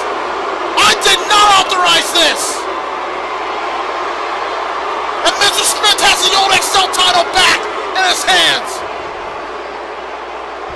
This is not right. This is not what's right for business. We're trying to get back to his feet here. Oh, come on! What the hell? Mr. Smith had no right doing that. On my watch, he had no right doing that. That is pathetic.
Welcome back, and coming up next, it'll be Glamour X action as Mighty Yukiko will go one-on-one against Reiko Hinomoto to defend the Glamour X division and Juri Sanada's honor here in a few short moments.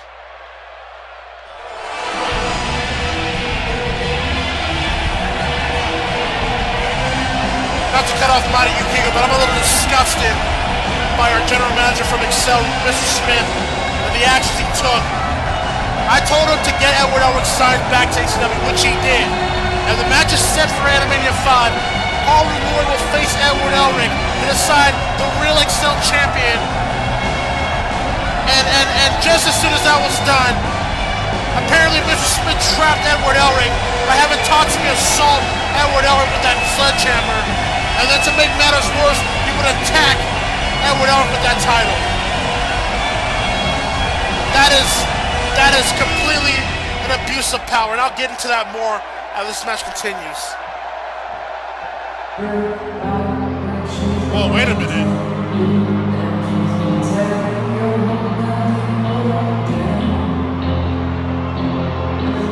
Are we sure this is Reiko?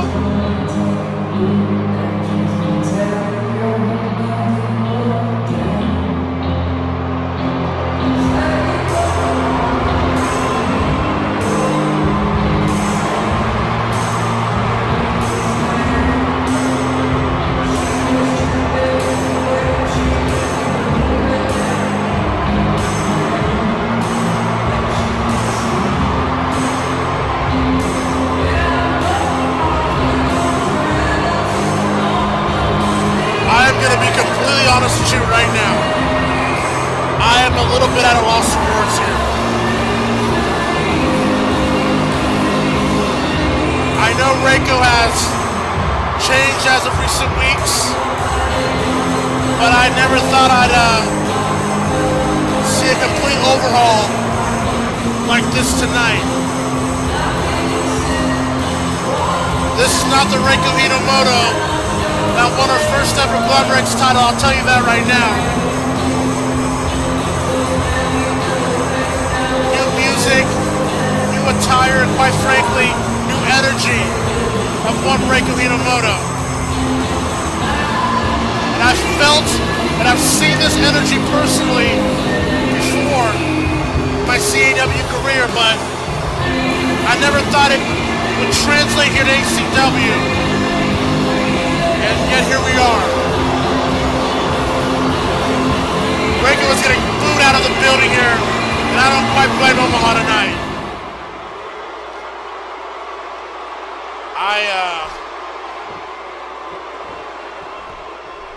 I'm not saying I doubt Yukiko here, but I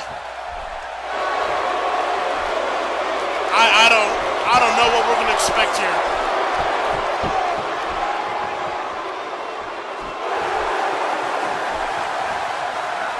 Oh, and Reiko with the hard right. Yukiko issued this challenge to Reiko here tonight.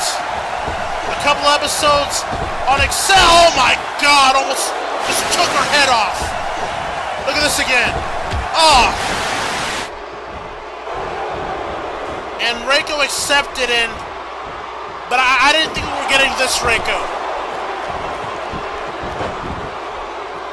And oh my God, without any care, without any morality or sincerity, she just tried to dismantle her piece by piece. And I give Reiko, no, not Reiko, screw her. I give Yukiko all the credit in the world. She wants to defend the honor of Juri Sanada, the Glamrex champion, and quite frankly, the division itself, covered by Reiko. 1, 2, and Yukiko with a shoulder up. But Yukiko's trying to defend a division that Reiko once revered and has now betrayed with her recent actions, not towards Tajiri, but to Yukiko herself. And oh, look at this, look at this. And Reiko just tossing, Beal tossing her to the opposite side.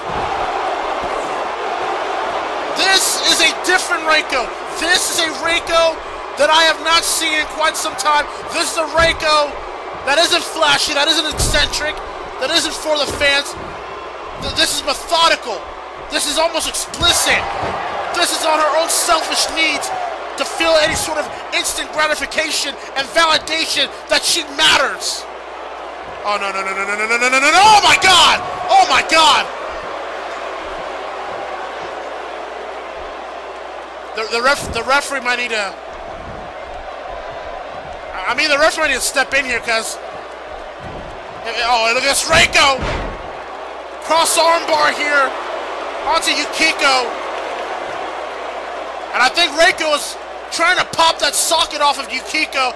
And quite frankly, if that's the case, the referee needs to stop this here before it gets really, really ugly fast.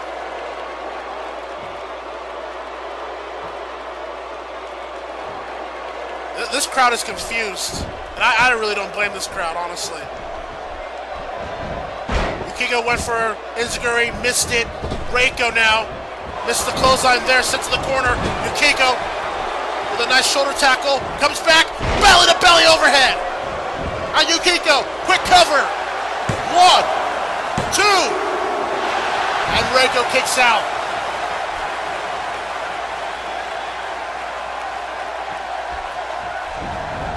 Yukiko coming back here, nice elbow right across the face of Reiko. Yukiko is a fighter. That has not been disputed whatsoever. Yukiko will fight to the bitter end. Big chop setting down Reiko.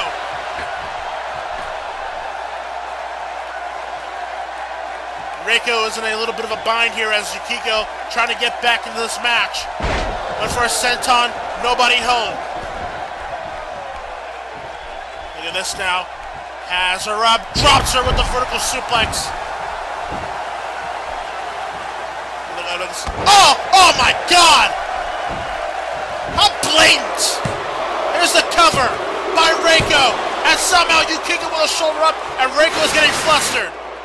Hey, we gotta see this again here. No! I don't know if we really had to see that again, but then after that it was a cross armbar. Yukiko will then try to come back with a nice overhead belly, taking Reiko down as we're back live, and Reiko continues to go after that arm.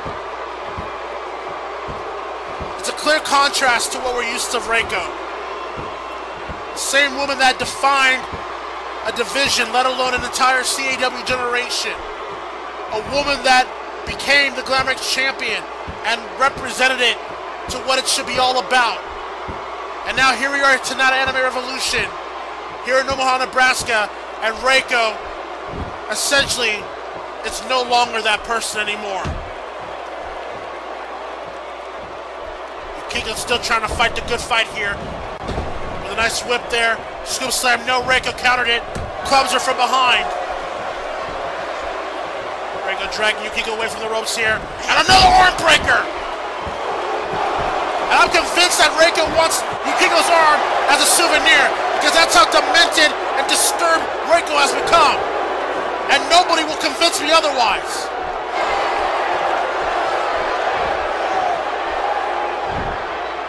Has Yukiko up here. Yukiko. Oh, wait a minute. Yukiko rolls it up. Shoulders are down. From out of nowhere, the cover two. And no, Reiko shoulder up before three.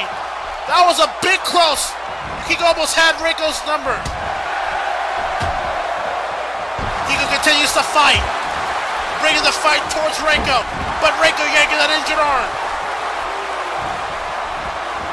Whips Yukiko to the corner. Knee to the midsection. This to me once again. That knee is something that Reiko has been using against the likes of Yukiko and Juri for the past few weeks. Yukiko from the top turnbuckle has Reiko's arm clenched. Arm breaker of her own. An eye for an eye, an arm for an arm. The cover, 1, 2, and once again, Yukiko will only be able to get a 2. It's a different type of energy that Reiko has brought here tonight. And where Yukiko with a moonsault from the middle rope. And just like that, Yukiko has brought the crowd back alive here.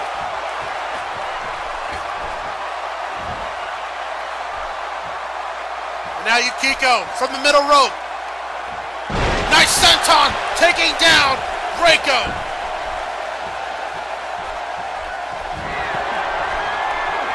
Yukiko not done yet. Feels like she needs to do more to put away Reiko. Oh, corkscrew senton!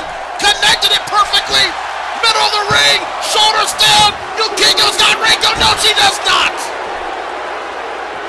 And Reiko was close to losing it then and there. Look at that! Look at that! Corkscrew senton! Back live, Reiko trying to get back to her feet here. Forearm did not connect.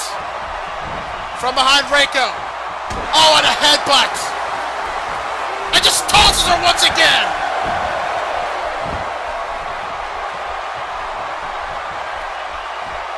Reiko's known for all-around offense, but quite frankly, Reiko has more or less established a brawler type of fighting technique against Yukiko here tonight. She has her up. Burning hammer! Burning hammer! Burning hammer!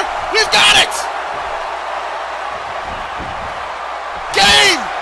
1, 2! Oh my God, no! Oh my goodness! A burning hammer wasn't even enough. And now Yukiko. What is she gonna go for here? Whatever it was, Reiko's back up to her feet though. From the top. Oh! Diving chop from the turnbuckle. Take a look at this again. Burning hammer from Yukiko. Somehow Reiko was still able to kick out. Which is pretty crazy, more or less. Look at that. Missed the senton. Did Yukiko. Big knife edge chop. Reiko whoops Yukiko to the ropes. Punch by Yukiko. Another one. Yanks the injured arm down. Yukiko with a fireman's carry. It's going back and forth between the two ladies here. Neckbreaker, no. Oh my God! Holy crap! Overdrive neckbreaker from the Mighty One. Mighty now. There it is, the Mighty Salt! Mighty Salt! 1, 2. No! Reiko with a shoulder up. And Yukiko's thinking to herself, what does she have to do to put her away? The Mighty Salt by Yukiko was not enough to get the win over Reiko. As we are back live, and Yukiko now measured up Reiko, groggy and all. Reiko caught the legs. Twist him from behind. German suplex! Her leg tucked in there in between. Now what's this?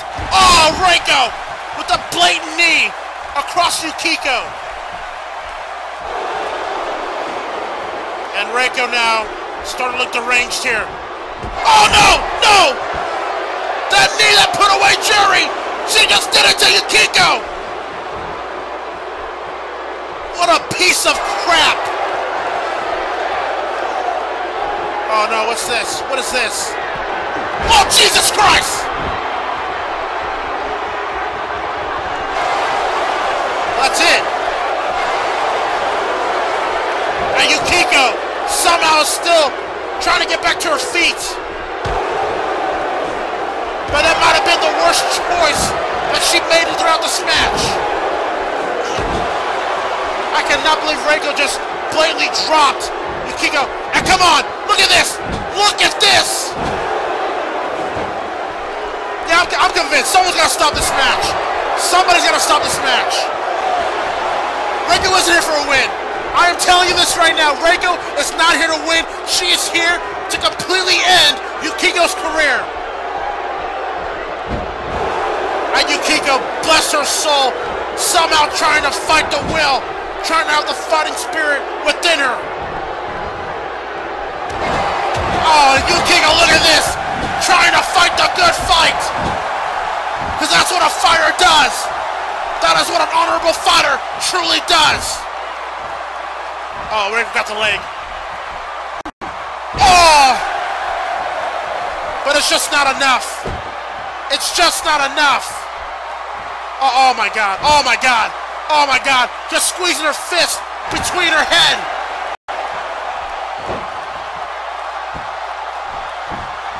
This is disturbing. And Yukiko, somehow, some way, will fight to the bitter end until she can't fight anymore. Back body toss. But yeah, look at that. Yukiko drops to a knee. The fatigue is starting to get to her. It's starting to wear thin on her. Yukiko's showing what Reiko used to be. There's a neck breaker. Blockbuster neck breaker by the Mighty One. Take a look at this again here. To perfection. Yukiko will fight till she can't fight no more as her back live. Drop kicks her off the apron. Reiko back to her feet, however. Yukiko from the ropes here. Saw suicide dive by Mighty Yukiko. Where does she get this energy? Where does she get this fighting spirit?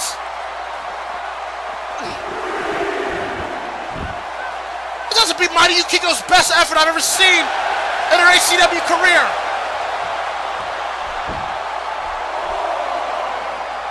And now Yukiko, from the apron, awaits Reiko from the top. Jaw kick did not connect.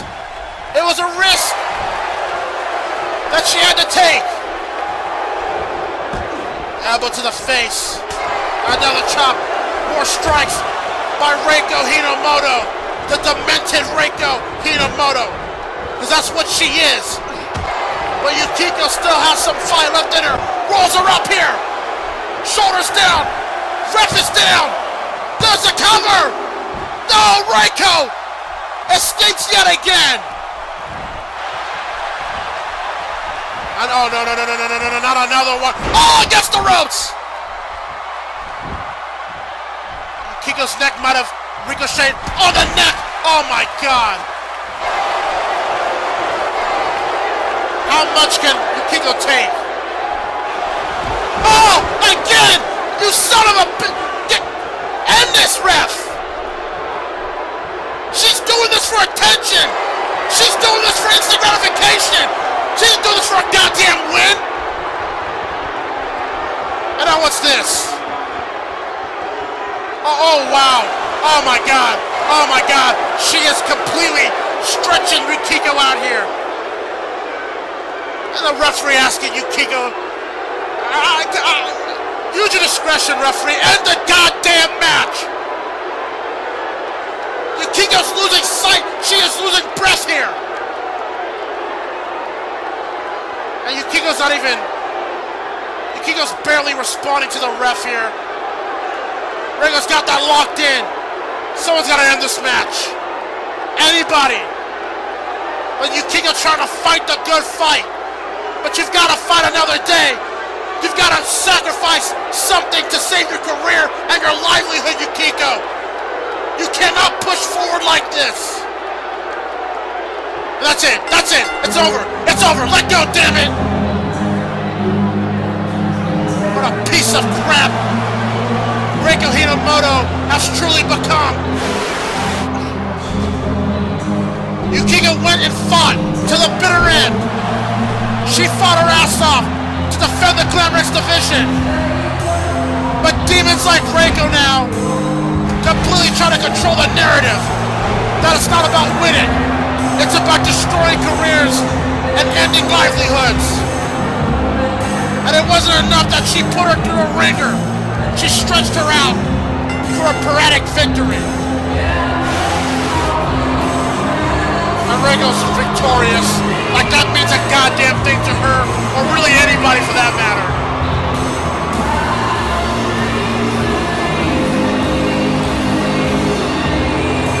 Get her the hell out of the ring here. Reiko Hinomoto, a shell of her former self, in my opinion. Keep walking.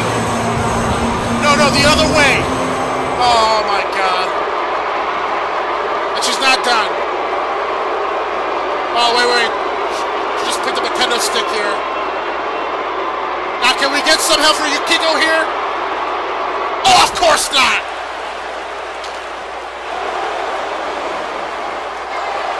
Reiko Hinomoto gonna do to Yukiko what she did to Jury at the Rumble, what she did at the Excel after the Rumble. Because that's what kind of sick human being Reiko is now.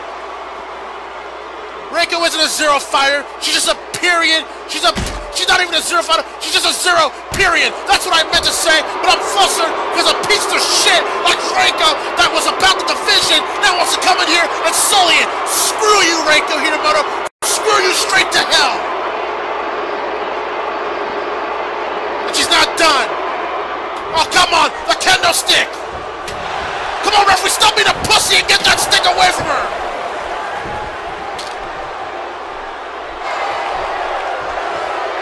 This is absolutely abhorrent. Reiko deserves nothing but complete disdain. Oh! If the referee won't do his goddamn job, I know someone that will!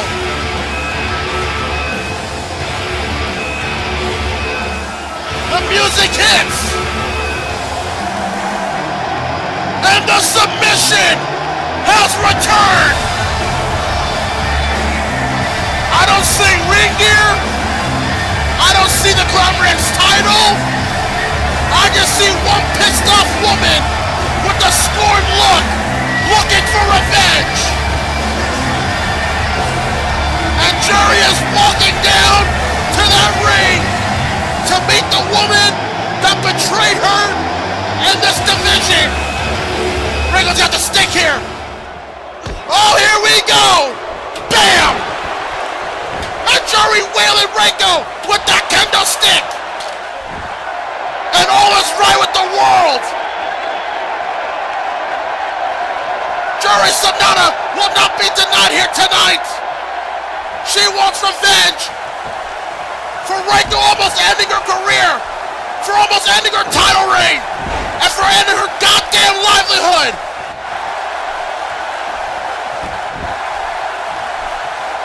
Jury Sonata entire city, let alone world, on her back. And she will choke Reiko out to completion. Spider's web. The spider's web by Jury. And Reiko. Reiko tapping. Tapping like the little bitch she is. Jury Sonata has come back with revenge on her mind. And she got it. Oh my God. The Glamour X champion is back. And she is back with a purpose.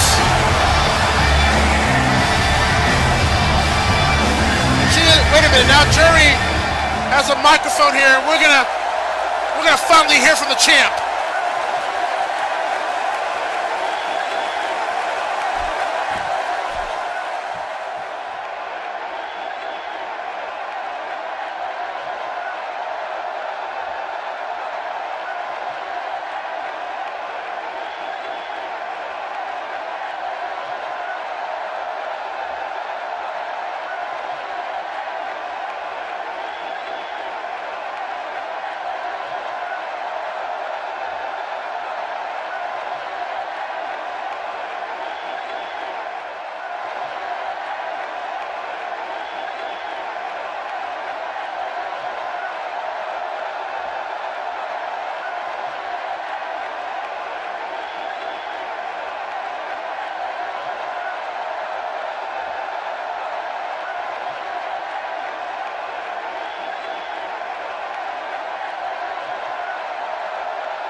Gauntlet's been thrown! The gauntlet has been goddamn thrown tonight by Jury!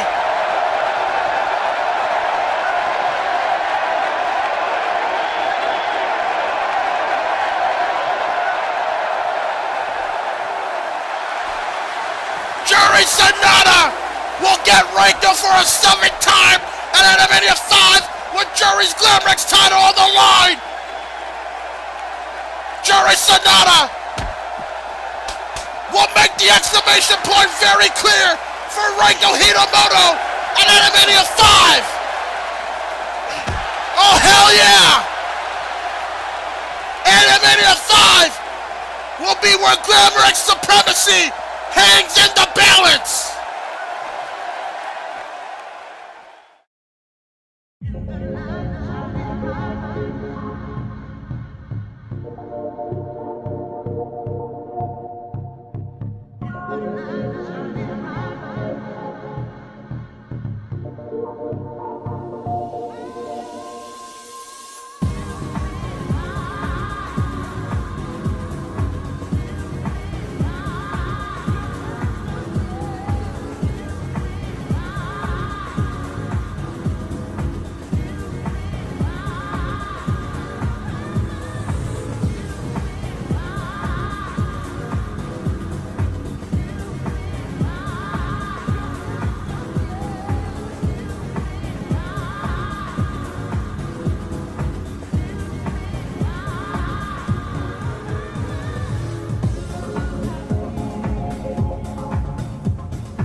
What in the hell is Mr. Smith even talking about? I don't know, but coming up next, Sasuke and Naruto will have to team up again to take on Kankuro and Gaara. If Kankuro and Gaara win this match, they will be inserted into that Impulse World Title match at Animania V.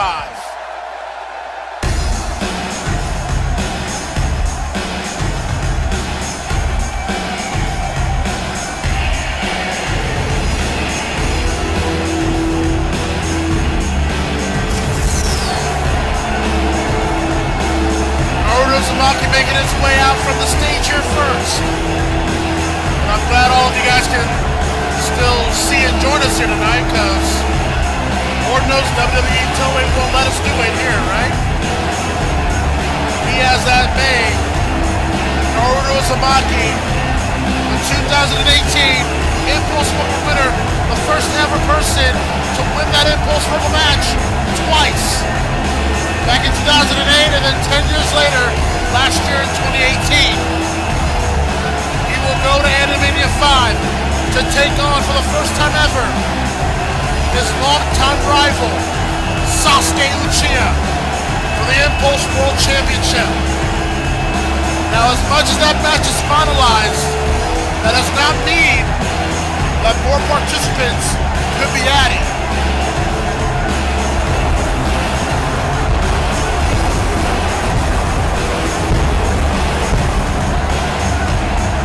Quite frankly, more could very well be added should Naruto and Sasuke falter here tonight.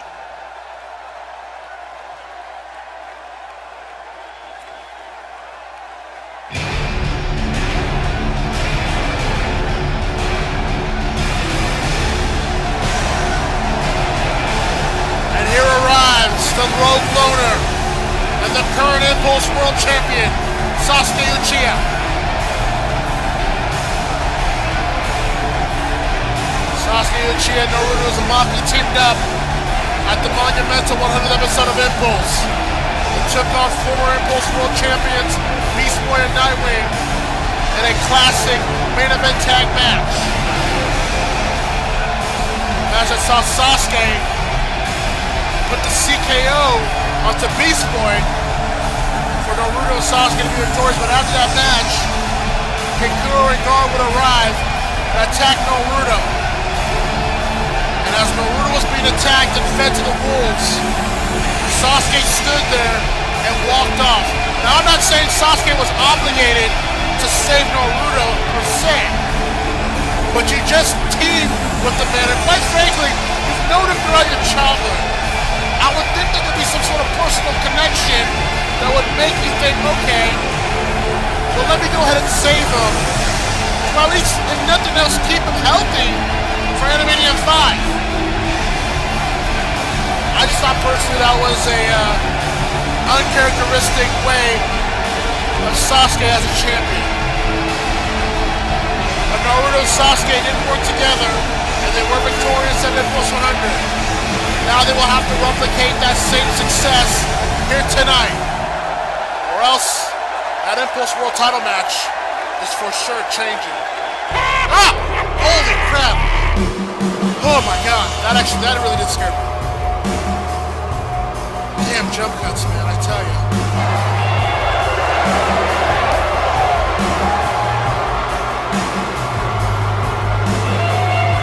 You know, I can't really imagine another duo in CAW, let alone ACW, that give you this eerie and creepy vibe like Kankuro and Gaara. Two Sand brothers from the Sand tribe have clearly made their presence known, and they have been like a gnat right across Naruto and Sasuke throughout most of the season in ACW.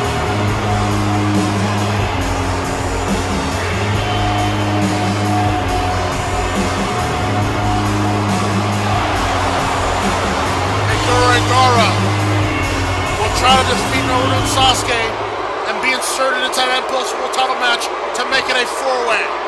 It is up to Naruto and Sasuke to prevent that from happening. Bell is running. Here we go. Naruto and Gaara will start things off. the hell? Oh, whoa! And Gara going right after Naruto. I don't know what the hell Gara was talking about there. Naruto and Sasuke were bickering a bit there too, but Gara able to take out Naruto and Sasuke with one clothesline, and the match truly begins.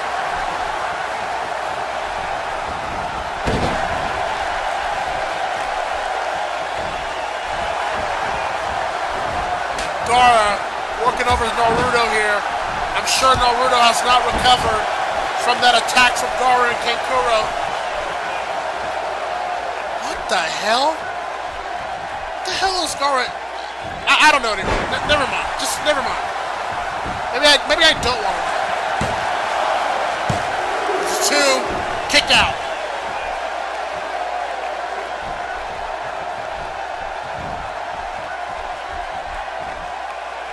And now Gara going to redirect Naruto back to his corner, and Kankuro now tags himself in. And Gara and Kankuro with a spike DDT. And oh, look at this, look at this. Gara just breaking the eyes, the pupils of Naruto. And Kankuro going to take advantage, stomping Naruto back down to the ground. And it's looking bleak already for Naruto and Sasuke. And this Kankuro, the flatliner. Ladies and gentlemen, should Naruto and Sasuke lose this match tonight, Kankuro and Gara, as ordered by Goku on Impulse 98, Kankuro and Gara will be joined and will be inserted into that Impulse World Title match at Animania 5, making it a 4-way, let alone making it a lesser chance for Naruto to win that title and for Sasuke to retain it. But Naruto gonna stop some mud holes to that dark soul of Kankuro.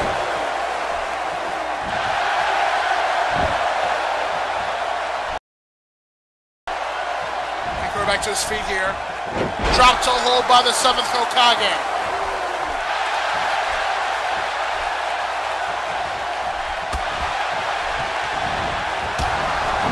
Kankuro now try back to, oh no, Kankuro big there. Ah, spinning wheel kick. Down goes the Puppet Master, covered by Naruto. 1, 2, and a kick out. Taylor this again, double DDT led by Naruto, onto Naruto, excuse me, by Kankuro and Gara, followed by flatliner by Kankuro. And then Naruto would come back with a nice spinning wheel kick as we're back live. Naruto staring a hole towards Sasuke. They got to work together. Well, there you go. They tag. They finally make a tag. I was getting a little worried there for both of them. With all due respect to Beast Boy Naruto, there was really no consequences with that Impulse 100 tag match. However, tonight there is. Now Sasuke's bickering with Naruto. I mean, come on, guys. Come on. Yeah, you guys gotta work together here.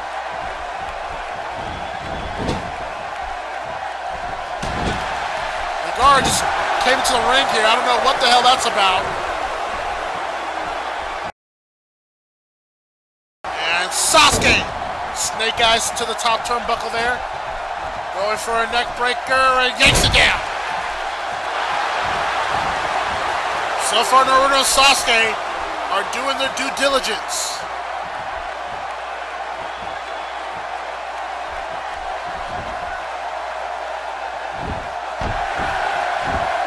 Sasuke continuing to keep Kankuro grounded here. No, I stand corrected. Dragon screw right towards the left leg.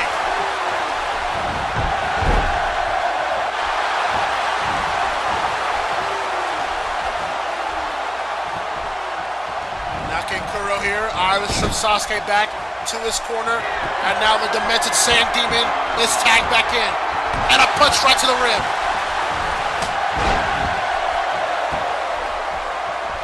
The Impulse World Champion is in trouble.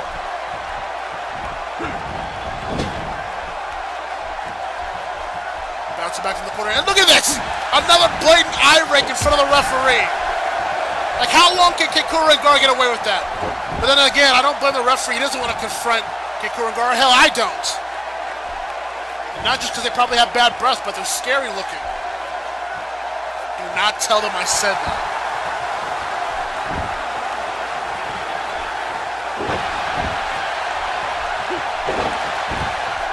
Gara now continuing to work on that leg.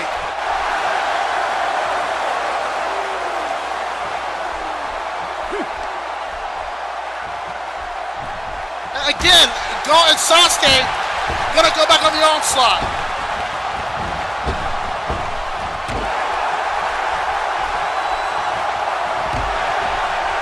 Sasuke continuing with some offensive strikes, sends it to the corner, and now Naruto tags back in.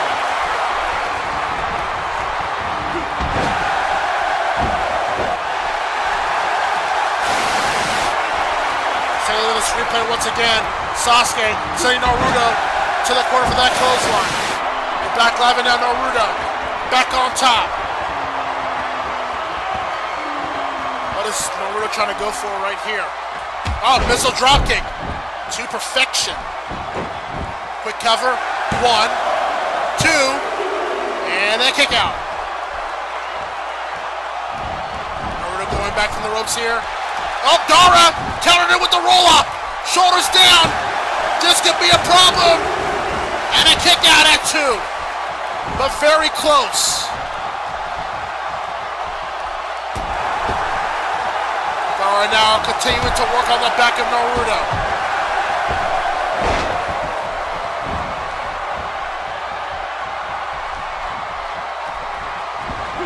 Gara sends Naruto back to the corner.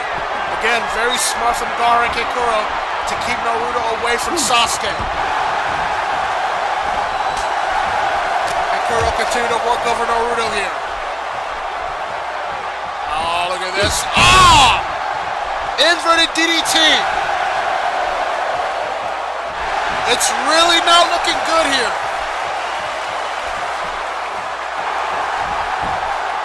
Naruto with a nice fireman's carry on to Keikuro. And Naruto tosses Keikuro through the ropes. Uh-oh.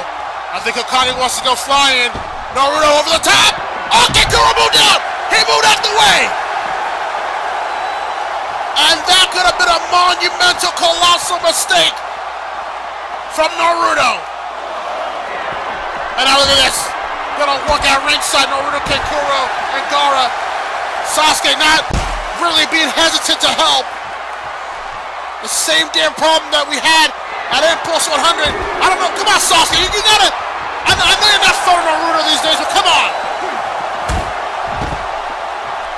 You gotta do something instead of standing there in the apron.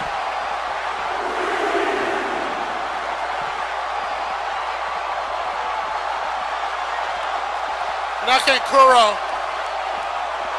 I'm telling you, I don't know, does Sasuke want a 4-way match? That's what it's looking like right now. With stuff like this.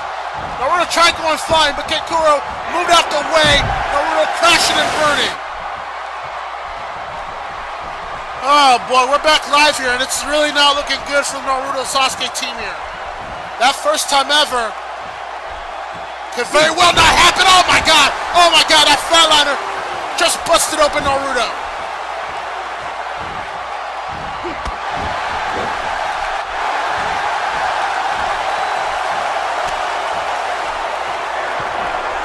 And now Keikuro measuring up for something here. It could be what I'm thinking it is here. No! Counted the gore into a DDT! I think Naruto was playing a little bit possum there, but it worked. Now the question is, can he capitalize? Oh, there's a German by Keikuro. Gara's slow to get attacked. Oh, wow. Keikuro just slamming Naruto's face on the mat.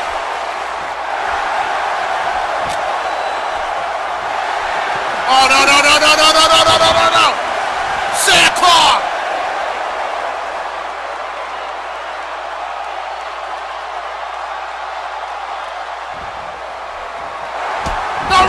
must refuse to serve that master that Gara's talking about. I don't know what the hell he's talking about.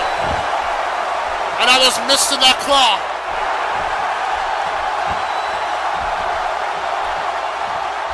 And Gara dragging Naruto away from the ropes here. And goes back to the leg.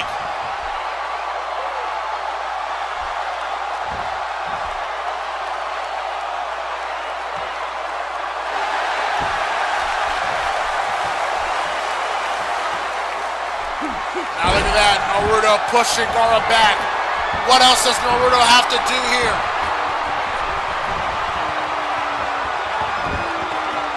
Gara trying to get back to his feet here.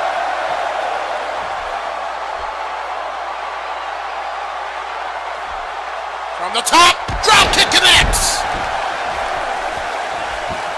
And I was just about to say, Naruto may want to tag in Sasuke. Naruto's beaten up, he's bloodied, the fatigue is starting to wear in. He's got to tag in Sasuke. And he does! Naruto and Sasuke, let's go to the ropes. Back body toss.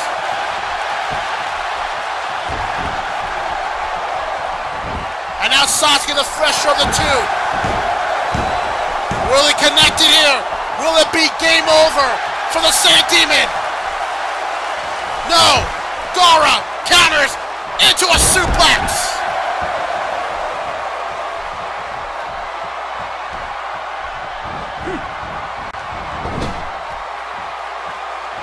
And now Gara sending Sasuke back to the corner. Kankuro will be tagged in. And once again, a punch right to the ribcage. Sasuke Uchiha fighting as he can. Yanks the arm down. And a CKO! Got it! The cover! 1, 2! No! Kankuro shoulder out! And Sasuke's a little bit startled that Kankuro kicked out. As Naruto just took out Gara. Take a look again, that counter from Sasuke would lead in to that CKO. Kankuro somehow found a way to kick out. We're back live and the match continues. Left punch there, kick, no, Sasuke able to counter it. Elbow to the leg. Clothesline. Sasuke trying to get a second win, a fight in him. Power slam. Crowd at Omaha loving what they're seeing from Sasuke, the world champion. Now Sasuke is looking to test Kankuro one more time. CK, no, screw slam, didn't matter, countered it, put Sasuke away. Oh, poison missed, he poison missed, the Impulse world champion. But Kankuro felt the fatigue, wasn't able to capitalize quickly there. Sasuke pushed back, uppercut here. And now he just missed in his hand. Oh, Sand Claw! The Sand Claw! Oh, drove him down the mat! Holy crap! And now Kankuro measured up Sasuke. Gore! Gore! Gore! And Kankuro just snuffed out the dream match. Gara distracted the referee. And Naruto just saved Sasuke. I'll tell you this, if Naruto did not just save Sasuke's ass, I think Kankuro and Gara were going to Animania V. And just like that, Naruto has given the silver platter to Sasuke. Sasuke back to his feet here. Needs to thank Naruto for that save, quite frankly. Whips Kankuro to the corner. Kankuro sent to the top of the turnbuckle here. Sasuke opening the legs here. Maybe going for the most overused move in all of CAW. Superplex, yes, got it! Naruto is fatigued as much as Sasuke is. But they've got to fight the will to make sure that dream match for the Impulse World title is intact. Naruto's now back in the ring here, but as you can see, that leg. Now what? Oh, come on! And a bulldog by Kankuro, and Dora once again distracting the 7th Hokage. And then you look at this.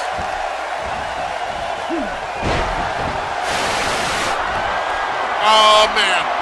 And now Kankuro wants to gore the hell out of Naruto. It's coming. Oh no, Naruto countered it! Naruto countered it!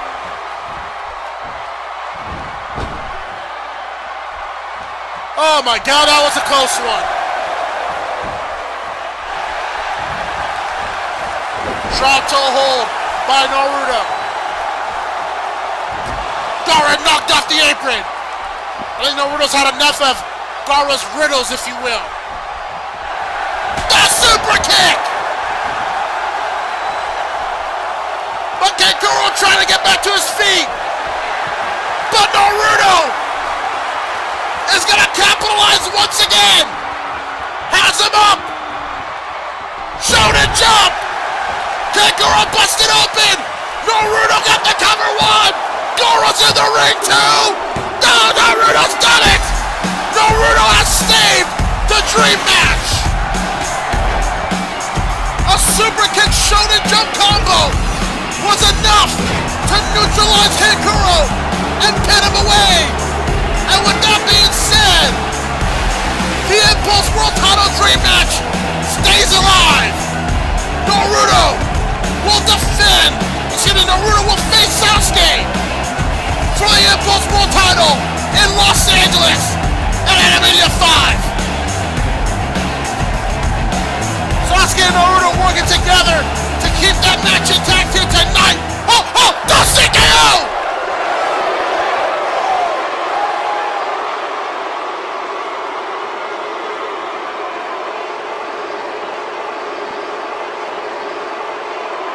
Sasuke just laid out Naruto with a CKO.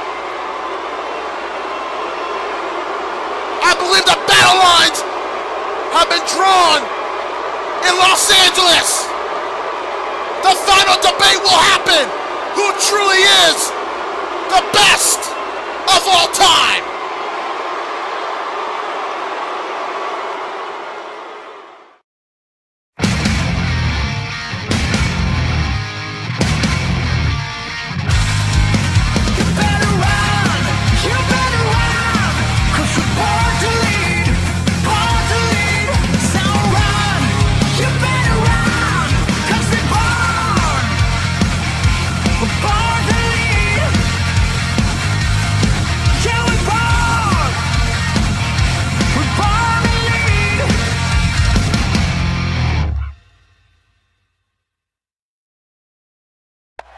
Welcome back to Anime Revolution, and folks, we will get to the 6-man elimination match as our main event later on in just a few short moments. But folks, after tonight, there are no more excuses, there are no more stops. We are on the final road and stretch to Animania V. And we're going to run down what is going to be in that event, but first things first, one of our official theme songs for Animania V is the legendary Danny California song by the Red Hot Chili Peppers off their iconic album Stadium Arcadium, which is always available on iTunes, Amazon, and other retailers.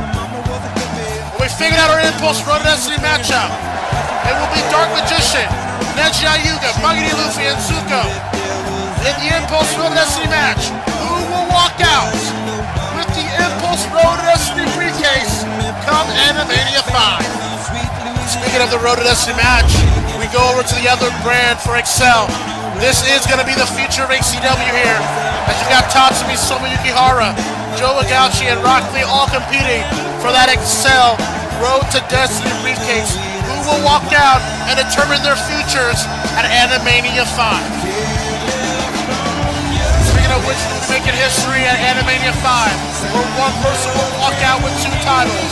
Hiei, the Intercontinental Champion, and Aaron Yeager, the Cruiserweight Champion. Both titles will be defended simultaneously one of these two men will walk out the Intercontinental and Cruiserweight Champion at Los Angeles for Animania 5. Then we get to the other matches for Animania 5, but our other theme song for the event is Born to Lead by Eclipse from their album Memento. Now available also on iTunes, Amazon, and other retailers.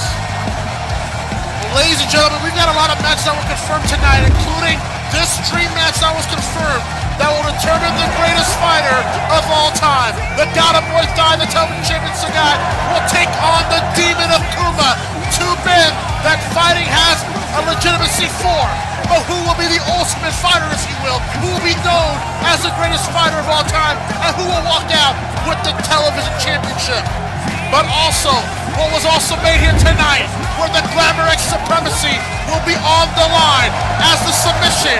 Juri Sanada will defend the title once again against Reiko Hitamoto. For the 7th match, we did not get at the Best of 7 series, but we're gonna get it at Animania 5. The difference will be made here. Who will be worthy to walk out of Los Angeles, the Glamour X champion? And then it was made intact here tonight. It will be the final debate. For the first time ever in ACW history, Sasuke and Naruto will meet one-on-one in the middle of the ring for the Impulse World Championship. Can Sasuke finally prove that he was always better than Naruto, or will the 7th Hokage prove that he will always best Sasuke at his own game?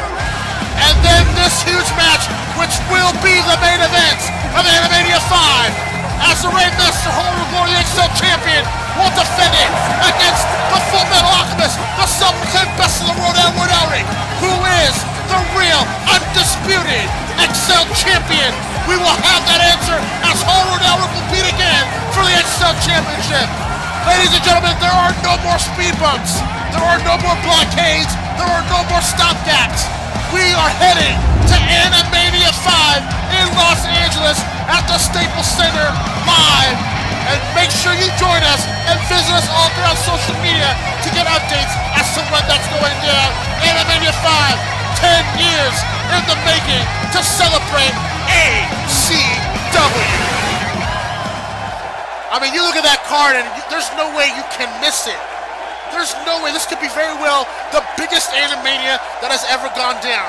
Looking at those matches alone, having to be held at Staples Center, where it all began with the first Animania. Join us there, folks. We have one more match left here tonight. The main event. All Glory, the XL Champion teams up with 2DK to take on Night Raid. Will Night Raid be defeated once and for all, or will Horror and 2DK be humble? We'll find that out right now.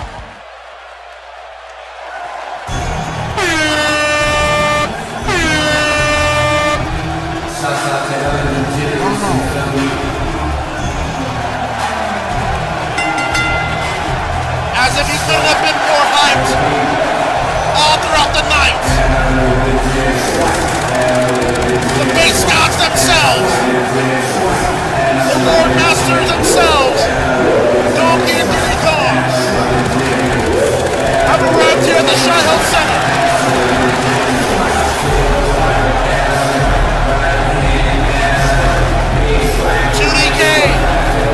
Have had their run-ins with Night Raid throughout the season. When they were close to becoming XL Tag Team Champions, it was taken away from them. But tonight they will team up with Overlord, the XL Champion, to take out Tatsuki Fame and welcome Night Raid.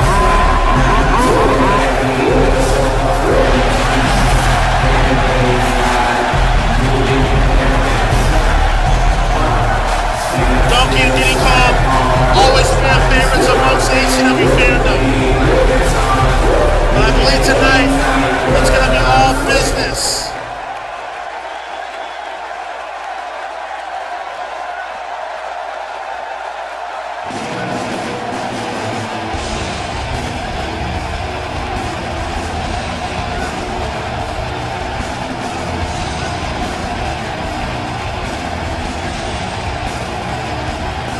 A little bit of a mixed reaction tonight for Haru. Although I'll say there's probably a little bit more of Haru fans than his detractors, but that being said, Haru is not concerned with that. Not only does he have to endure the force that is Naire, but also tonight, he has now realized that at Animania V, he will have to face his arch rival Edward Elric to determine the undisputed XL champion. Edward Elric earlier tonight did arrive here and officially re-signed with ACW, albeit that he faces Haru at Animania V like I just stated, and that it does main event as it closed the show. And as much as Vince Smith didn't like it, he had to give Edward what he wanted.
We'll start things out here.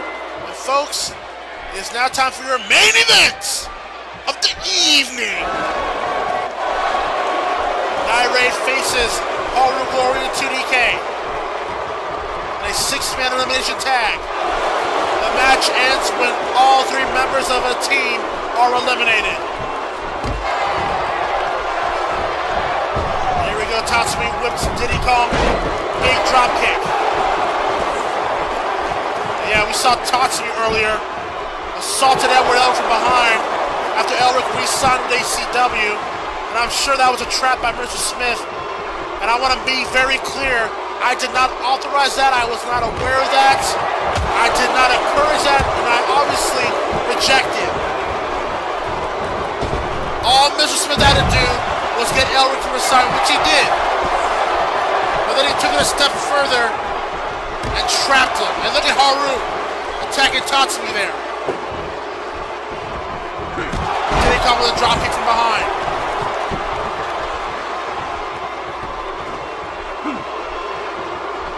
Look at that Diddy Kong with a big snap suplex. Goes for a cover here. 1, 2, and a kick out. Forgive me if my voice is a little bit hoarse, but it's been a wild mega event. It's been a wild night of action, surprises, and suspense.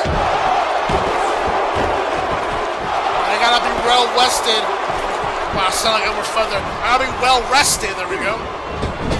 Coming up for Animania 5, because you already know the tradition for Animania. I somehow always lose my voice every Animania. It just is what it is. That's Tatsumi on Lubach with a kick.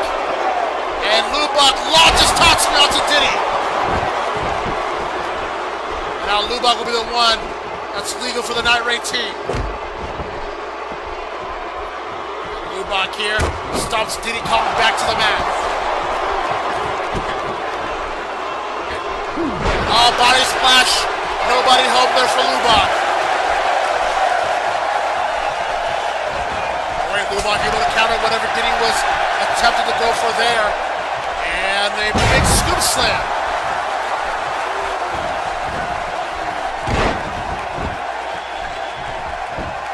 Now Lubach going for a cover here. 1, 2, and Haru, no! Thought Haru broke that up, but I guess Diddy Kong kicked out. And look at this. We're already having issues with both teams here. Referee's got a retained order here.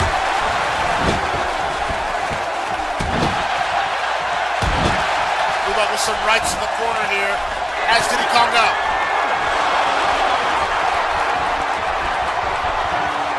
Could we be seeing the most overused move in all of CAW? I do not think so.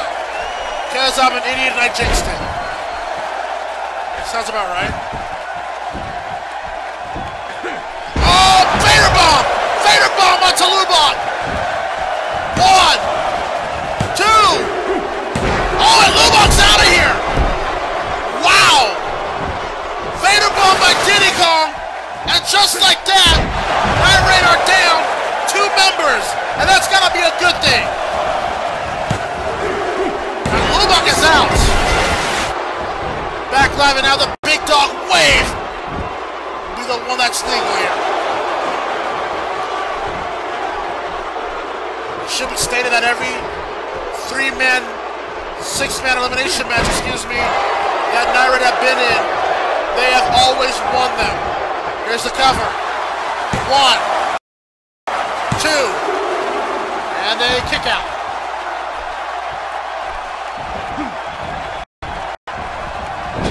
Yeah, as I stated, Nairate in 6-man situations and 6-man elimination matches have always been the victors. Diddy Kong's up top here. Wave is up. And Wave waited and picked him up. Oh, and a devastating backbreaker. Oh, and Donkey Kong knocked off. Haru Glory knocked off.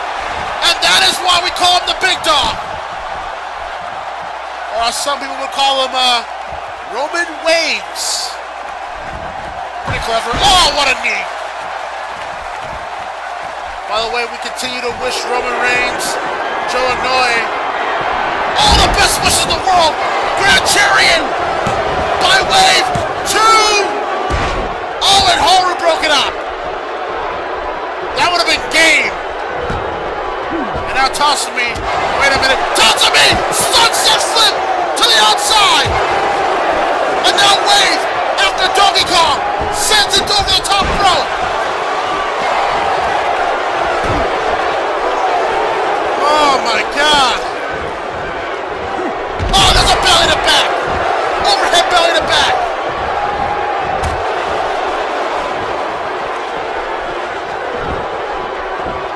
This is starting to get a little bit wild here. The referee trying to maintain order, but it's just not happening at this very moment. Backhand did not connect. Uppercut by Wave. Oh, they drove the knee! Drove the devastating knee! 2! And Diddy Kong is out of here! And now we are at 2 apiece, each team! Take a look at the dominance of Wave, able to get Nairate back on track to even the odds at 2. We're a bit late to break it up as we're back live, and now the Hosses are in the ring. And Donkey Kong cannot be happy that Wave just eliminated Diddy Kong.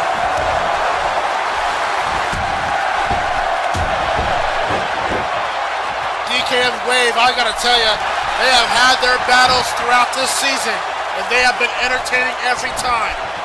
And I assure you this will be no different. Big clothesline by DK. The OG DK.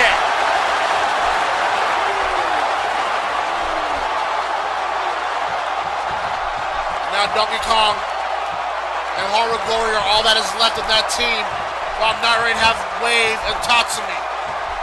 Oh my God, just drops him on his back. DK warning Tatsumi, if you want some too, you can get it. And I don't doubt that at all from Donkey Kong. And a back body toss sends Wave down.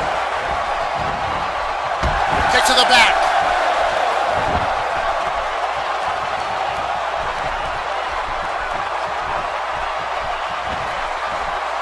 Now DK gonna lift Wave up here. No, Wave, knee to the head. Oh, another knee strike. I gotta tell you, Wave, you know, I was talking about it earlier during the Animania V wrap-up match card. But, you know, we talk about the future of ACW, and Wave, to Tatsumi and Lubon are definitely a part of that. As Wave now. Oh, another knee strike! Holy shit! Tatsumi knocking off Haru. The cover by Wave. 2! And DK, luckily with a shoulder up. But man, oh man, 2 devastating knee strikes in a row will take down any entity. Man, woman, or I guess donkey in this case. Yes, I know it's not an actual donkey. Relax.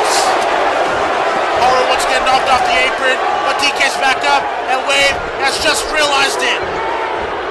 Oh boy. Oh! Big full Nelson sit-out bomb there. Oh no. Oh my god! From the middle rope! All that weight onto Wave! 2! And Tatsumi breaks it up. Tatsumi tosses DK no. And look at this, DK has had enough of Tatsumi's meddling. Slams him on the outside here. And whips him hard to the corner. Clothesline did not connect there. And DK will take full advantage of it. This crowd in Omaha on their feet for Donkey Kong. Ricochet power slam from the corner back to the mat.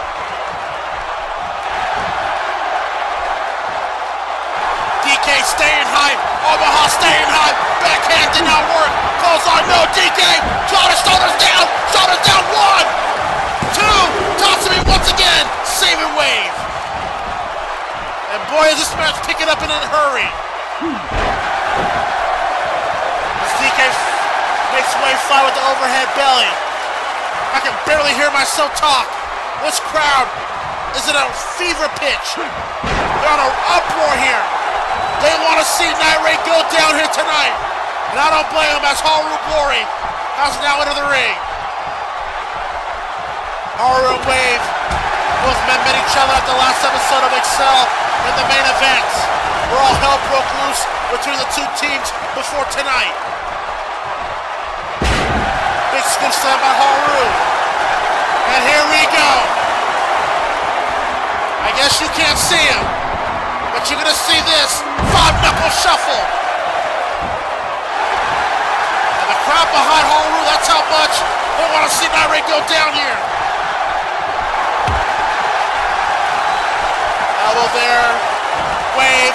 Oh, what an elbow! Right across the neck. Oh, Tatsumi was flung to the table by DK. Wave suplexing DK. It is pandemonium here in our main event. As we all knew it would be. Let's be very quite honest with each other. Haru Glory. Up rolls Wave from behind. 1, 2, and Tatsumi once again, like a pest, continues to break up the attempt. And wait, DK. Jesus Christ! What a powerbomb! Oh my God! And somehow Wave still able to fight. Nope, stand corrected. Blocks the punch. Kick to the midsection. Wave from face lock. Elbow to the back of Haru's head. Kick to the midsection. Once again. Wave still in the fight. Big clothesline.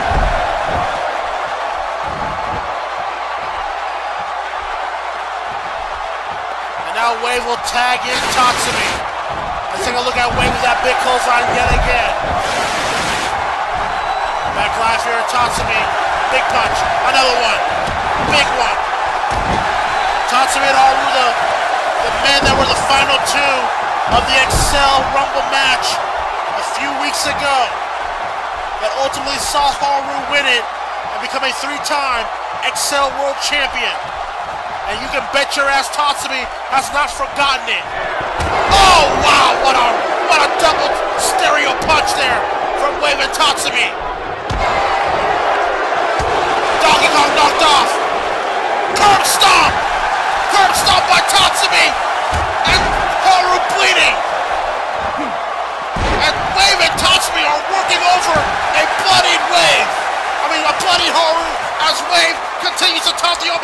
crowd. This is why Night Raid is dominant. This is why Night Raid continue to get the accolades they get. Because they can do things like this and nobody will question it. But Harugori, whether you love him or hate him, is a fighter through and through. He has fought in adversity throughout all possible outcomes. 5-knuckle shuffle time. Oh, Wave! Wave countered it with the kick. Has him up. Michinoku driver.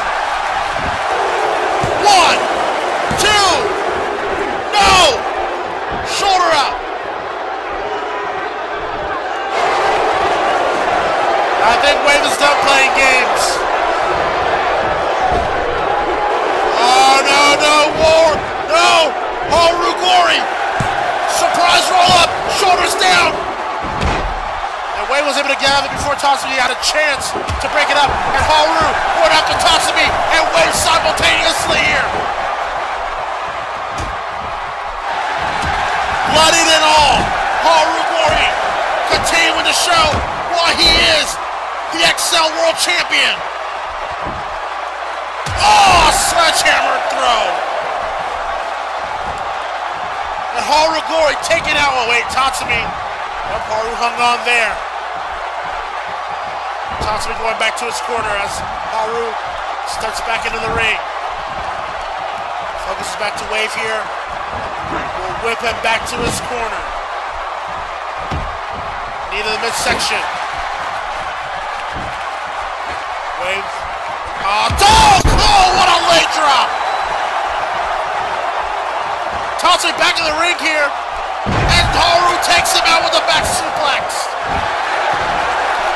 And now, he's gonna try to go for another 5-knuckle shuffle.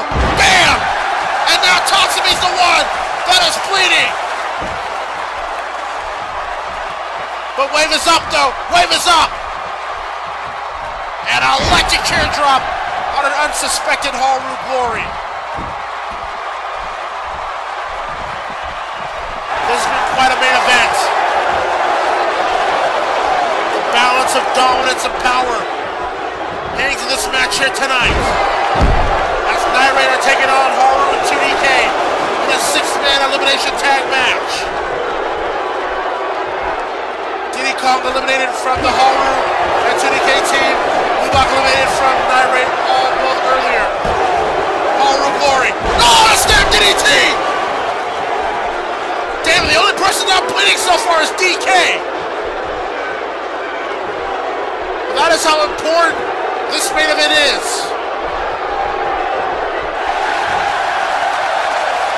And now Donkey Kong will look to put it away. No, wait, fireman's counter. Oh, open palm chop. Wave got the leg. There's a lariat.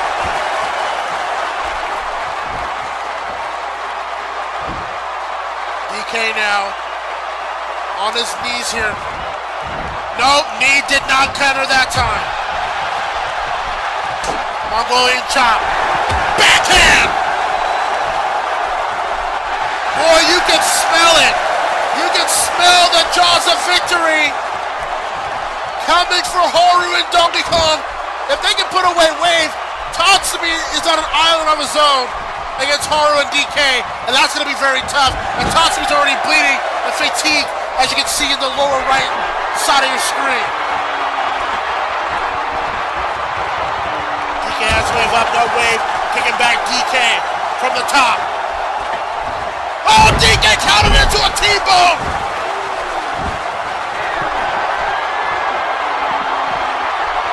And now DK. Oh, there we go! Jungle Shuffle by the OG. The cover. 1, 2. Oh my God, Wave got a shoulder up. How the hell did Wave get a shoulder up? And now DK, it might be time. Jungle hijinks? No, Wave denies it. Kicks the back of the leg here. Kick to the midsection. Has him up. You've got to be kidding me. The power slam. Haru knocked off the apron. Wave will not waste time here. Grand Chariot. 1, 2, and DK's out. I don't know how the hell this freak Wave continues to do it.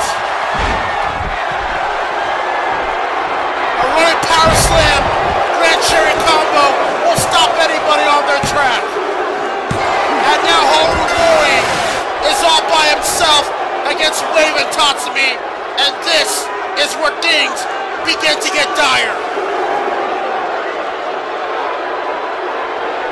Horigori battered, bruised, and bloodied. I've seen Haru pull miracles before. I'll tell you this, I don't know if we're gonna see one here tonight.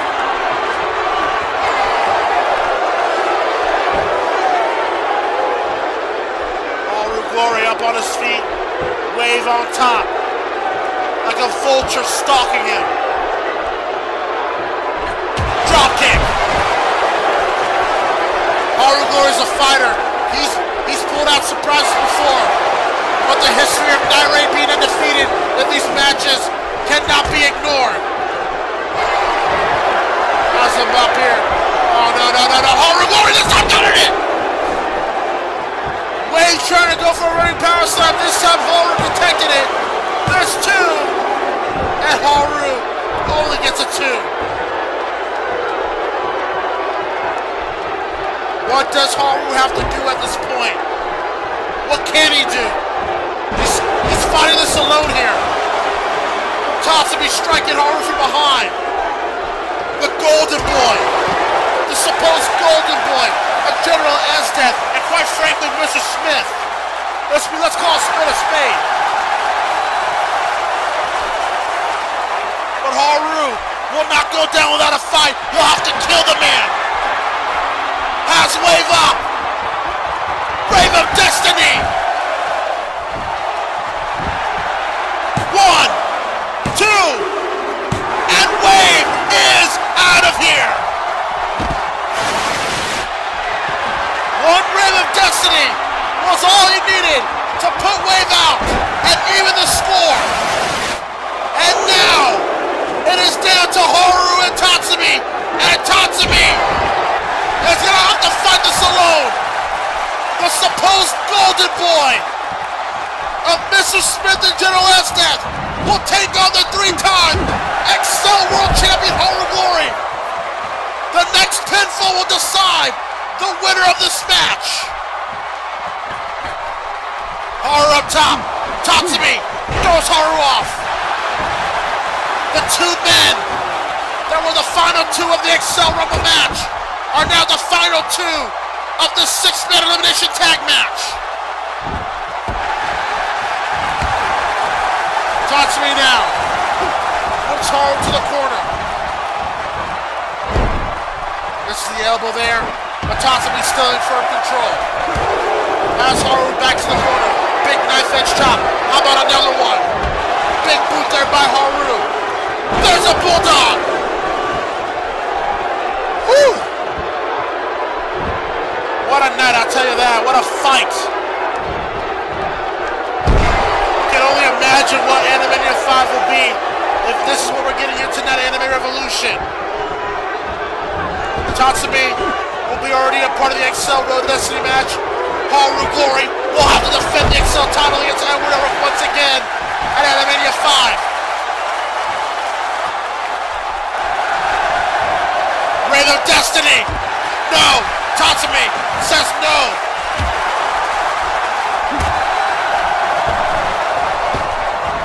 Irish whip by Tatsumi here. Floating neckbreaker. Down goes the champion.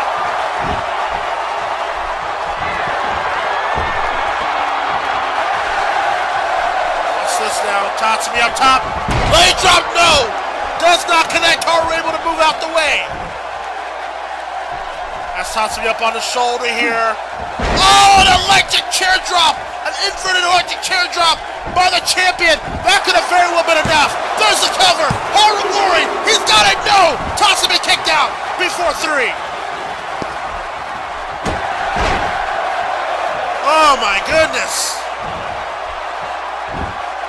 I don't know, folks. Who do you guys got? Who do you guys have? Who is going to get the victory for the team? Mr. Smith said it earlier tonight that there are going to be some drastic changes happening on Excel sooner rather than later as Tatsumi just tossed Haru out of the ring here. Tatsumi! Oh my God! I think Tatsumi tried going for a baseball slide, but nobody was home. Now what's this? Oh my God!